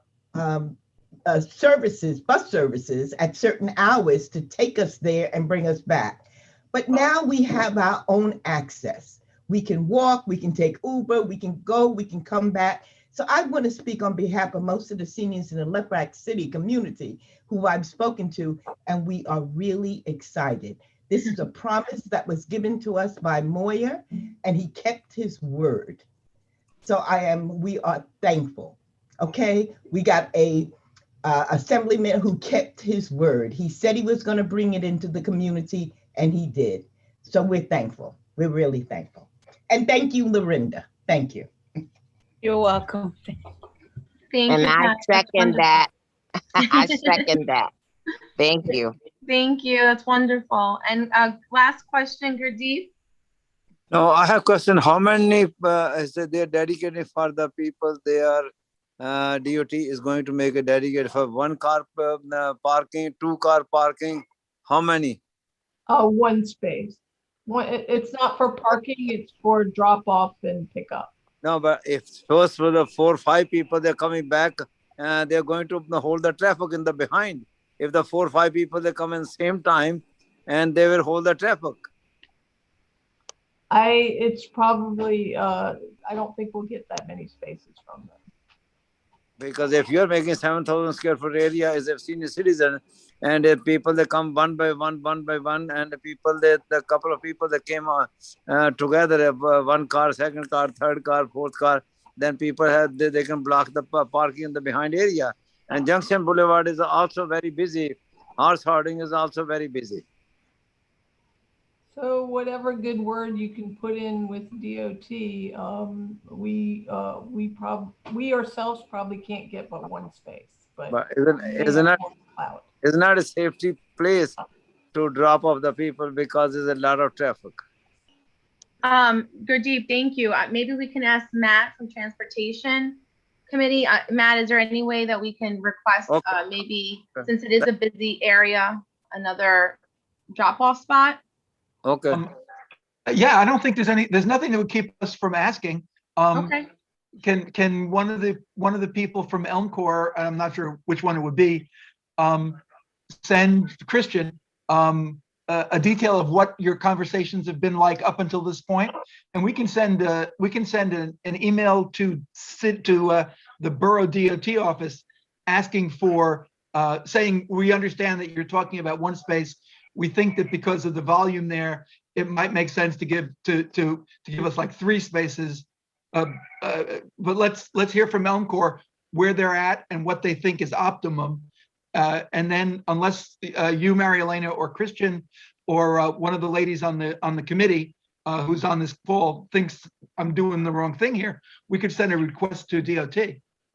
No, I think that's a good idea. I know senior centers, is going to be very busy once they open up. So it'd be nice if they can get more than one space. Sure. May I ask another question? Sure. Yes, of course. Okay. You know what concerns me? What concerns me is right there is the bottleneck. Because the traffic comes in, it's very dense all the time. Because when you're going to go to the corner and you're making right to go on Junction, and then you're making the corner left to go east to get on the Long Island Expressway. Now, the people that are going to use, I'm assuming you're going to have bus service for people who want to come to the center. Where are you going to let them on and off? On left, right, city, or in the back of the building, or on the side? That question, I think, is for someone from the proposers, from the Elm Corps organization. So I think the thought was on Horace Harding Expressway, but towards the right-hand side of the building. DEP building. So You're coming away into from the intersection. into the driveway. Not on the driveway, but before the driveway. You're coming into the driveway as if you're going into the back of the building. No, the lady is saying not on the driveway, but east of the driveway, before you get to the driveway. Before you get to the driveway? I think that's what she said. Yes, but on the side of the street. It's not, can I just say, it's not before you get to the drive, unless you're coming from, if you're coming from Junction, then it's before you get to the driveway. It is part of the DEP building. Wait. Okay, the reason I was asking that question is because the post office is, the back of the post office is there. The Silver Spoon Diner is there. The garage is there, and there's an entrance to the garage. One of the garage is going into the building in one of the left-right buildings. Yes, it's right on that side. It's right there on that side. One side is the left-right building, and the left-right driveway, and then it is the driveway into the post office, and then it's the DEP building, and right there, when you enter the DEP building is where it is. Okay, got it. All right, thank you. Okay. And let's just get it in, and we're gonna cross all those bridges. Thank you I for have all some the photos questions. up, if that helps to show just situation. So the traffic Sure. here on this photograph is moving down Horace Harding going west. So there is a lane here where there's currently no standing signs. This is the area where there would be drop-offs. There's plenty of room for multiple cars here. So if you want to ask for more than one spot, I guess that could be possible. This is the driveway going back. And right here is where the entrance is going to be for the center. So we're talking about the corner of the building. This is the driveway. It won't be blocked. It won't be used by this project. We're talking about the frontage here in front of the building for the drop-offs. Does that help? I just want to add that this is a very great picture, but that doesn't really depict reality, because I know Horace Harding there. And I am 100% for this project, but I agree. I don't remember who said it. We can cross the bridge when we get there. That's something that I think Elm Corps is going to have to look into, just for the safety of our seniors, and especially in this in the current environment with, a lot of road rage. I mean, we hear it all the time, road rage. And so I'm just asking that it be looked into. I think this is a great idea. I'm 100% for it. And just that we need to look at one spot will not be enough, and you're going to have cars driving down there. So we're going to have to figure out how to keep our seniors safe. Can I say that we know how to get to the mall? We know how to cross to get to the mall. Just for the sake of moving this along, we do still have to vote to approve, the space. So I think this is all great, and it is concerned because we want to make sure our seniors are safe. So I would recommend writing that, in our recommendation letter, and talking to Transportation Committee and the DOT, and request more spaces in front, so we have more than enough space for drop-offs and safety. So do we have, I think we're good. If no more questions, we do have to vote. So I will open the floor up for a motion. I move to approve. I second it. Okay. We have a motion on the floor. Anybody have any issues or no's, abstentions? I think we're good. So the motion passes and we will work with hopefully getting some more spaces in front. Thank you so much. Thank you, everybody. Have a good night. Thank you. Have a good night. So no, board members don't go anywhere yet. We still have a committee report. It's been a long meeting, and like I said in the beginning, this is probably going to be expected for much more meetings to come, just the backlog of all the things that we have. So, and first meeting, Consumer Affairs. I think, Michelle, are you still here to report? Michelle? Cool. Yes, Michelle. Yes. You want to give any report? Well, Alexandria Owens, you know that she's the chair and she's away for the Ramadan. This is her last night. So we will have a update on our next meeting. Thank you. Thank you. Environmental Committee?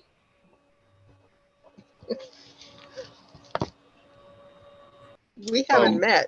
So yeah, so they're not, Oscar isn't here. The only thing I can report on really briefly is that, we are still doing exactly as I said. We're at the community garden on the west side in Van Cleef every Sunday from 11 to 2. If you have a free hand, you want to bring your own tools, bring a mask, bring some gloves, and we're out there. It's a piece, again, to be very clear, to reiterate, it's a piece of DOT property that is supposed to be turned over to the Parks Department, but paperwork and just red tape with the city is taking a little longer than it should. But I try my best to be there every Sunday from 11 to 2, and we have a substantial group. So if you guys want to come on out, by all means, please do. And again, we have that art camp / community garden event coming up on that third week of May. And just please look out for that. So that's it for environmental. Okay, thank you. Health Committee? Is Ari still here? She is, but she's here, but she's not here. Okay. I mean. All right, so we'll go to Parks Ari. Committee. Hi, good evening, everyone. I don't have much to report. Christian touched on the major project that we're trying to work with AMC on. So once we have more details of that, we will firm that up. The only other thing that I really have is trying to plan a Parks meeting. I was trying to change the day so my fellow Parks people wouldn't have to have our board meeting and the Parks Committee meeting, which our day is technically tomorrow, which is a lot. But I'll work with Christian and any other board members to plan something and let people know when that's occurring. Thanks. Thank you. And I know, Matt, I don't know if you have anything else to add for transportation. Yeah, just a couple of items, if I may, Marielena. Sure. The important one is this. The Revel moped sharing operation has expanded into our district. And a lady from the Revel company came to our transportation committee and briefed us. And I just want to relay to you guys sort of some of the critical issues, some of the most salient issues that she touched on, if you will bear with me for just a second. They're already around. I think if you just look around, you'll notice these blue things that say Revel on them parked around. They don't have a dock the way City Bike does. They are motor vehicles. They go up to 30 miles an hour. They can park only in legal parking spaces. They cannot legally park on the sidewalk or in any forbidden spot.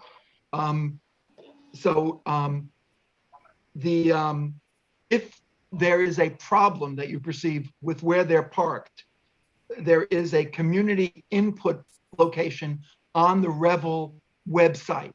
I did dive in there just to make sure it was really there, and it is in fact really there, but I didn't test it anyway.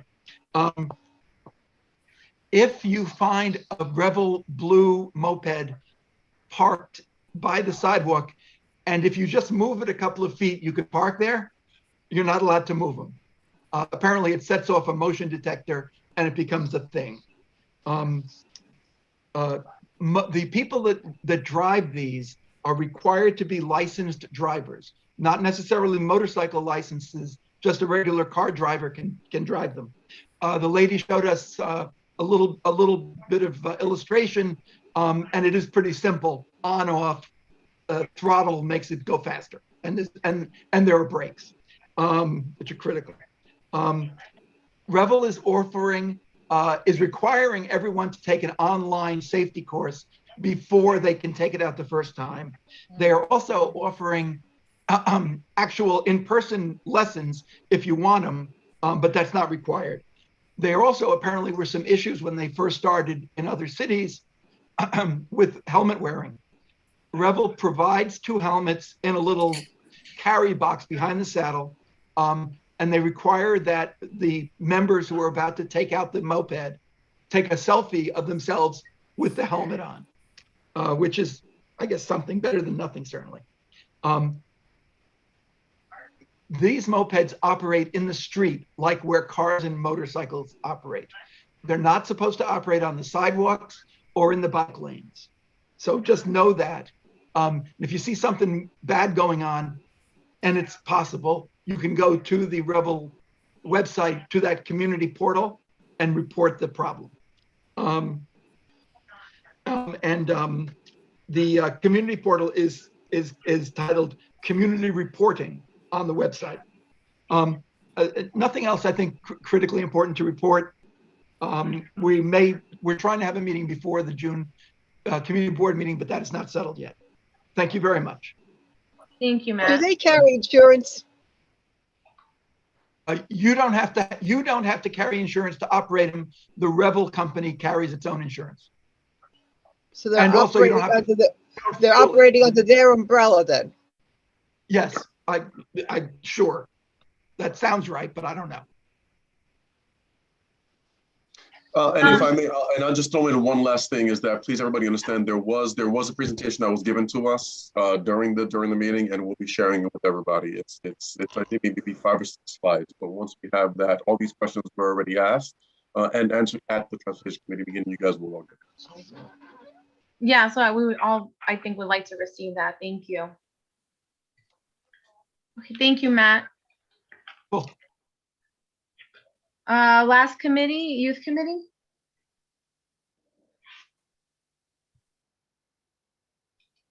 I have nothing too much to report other than working with Christian on the community gardens events that's coming up. Thank you, Sylvia. Okay, so that concludes the committee reports. We will be going to open session number 2. With the exception of Carol, anybody else, please raise your hand. Because Carol, I know you can't raise your hand. Anyone have anything to comment before we adjourn? This is Michelle Dunstan. I know I wanted to ask about I know George O'Hara was asking about the renaming of the street for Jim Galloway, and I really wanted to know where that was at. Where are we standing on that? Yeah, so Michelle, I can answer to that. We, as you know, we voted on it, and I mean, I'm about 99.9% sure, and we don't really slip on stuff like that. But that letter was already sent to the city council, and it's in their hands at this point. If I'm not mistaken, the city council votes twice per year, once in April, and I want to say once again in November. We should certainly reach out to our local city council person. It won't be the first time that this has happened where a street can't even. And I know it's the COVID. But it's definitely not. So again, I can vouch for that. The 0.1% chance that I'm unsure of it, that it's definitely the holdup is not on our side. We did our due diligence, and we take street code naming pretty seriously, more so when they're brought to the board, and vote on unanimously, more so when it's somebody like Jim Galloway, who we all knew personally, like a brother to us. So, yes. But okay, yeah, I just wanted to. We will certainly follow up on that. Yes, thank you. Thank you. Any other board members would like to speak?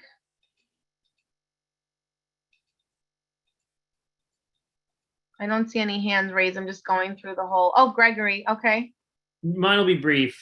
Just take note that based on the letter that we sent to Borough Hall, notice the people that are still not at the meeting this evening and how much congruency there is between the names that we've recommended removal and who's here. Thanks. Thank you, Gregory. Okay, any other board members? I don't see any other hands raised.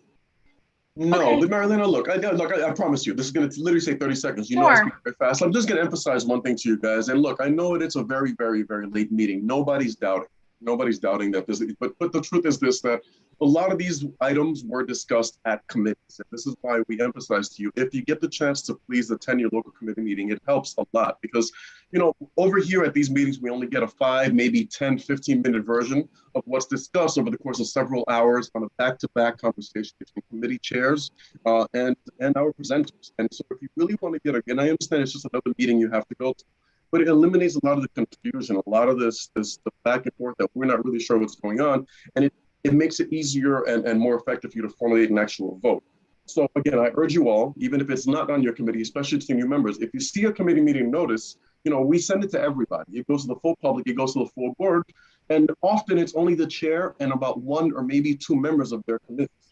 So, you know, I'm just emphasizing, please, and I'm urging you, try to attend committee meetings, even if it doesn't pertain to your specific committee, because a lot of these, every one of the items that we discussed tonight was discussed in detail at these committee meetings. And a lot of the work that went into it came from your chairs who formulated the questions and were able to get the presentation here tonight. So it's a lot, but just please try. It does help. Thank you, Christian. Thanks for everything you do, guys. Really. Thank you. So I think we're all good. I don't think anyone has any other comments or no one's hands are raised. So I need a motion to adjourn. I so move. Second. Who, I'm sorry, who made the Carol. motion? Carol. Oh, Carol, okay. Moved, Matt seconded. Matt second, okay. Okay, everyone. Good night. Good night. Great Thank you. job. Thank you. Great Good job. night. Thank you Good job, guys. Y'all Marilena. got Thank you. patience with Good the night. joke. Good night, everyone. Good to see everyone. Be safe. Good night. Good night. Good night. Good night. And Thank you. Christina, save the chat. Save the chat, Christina. Good night.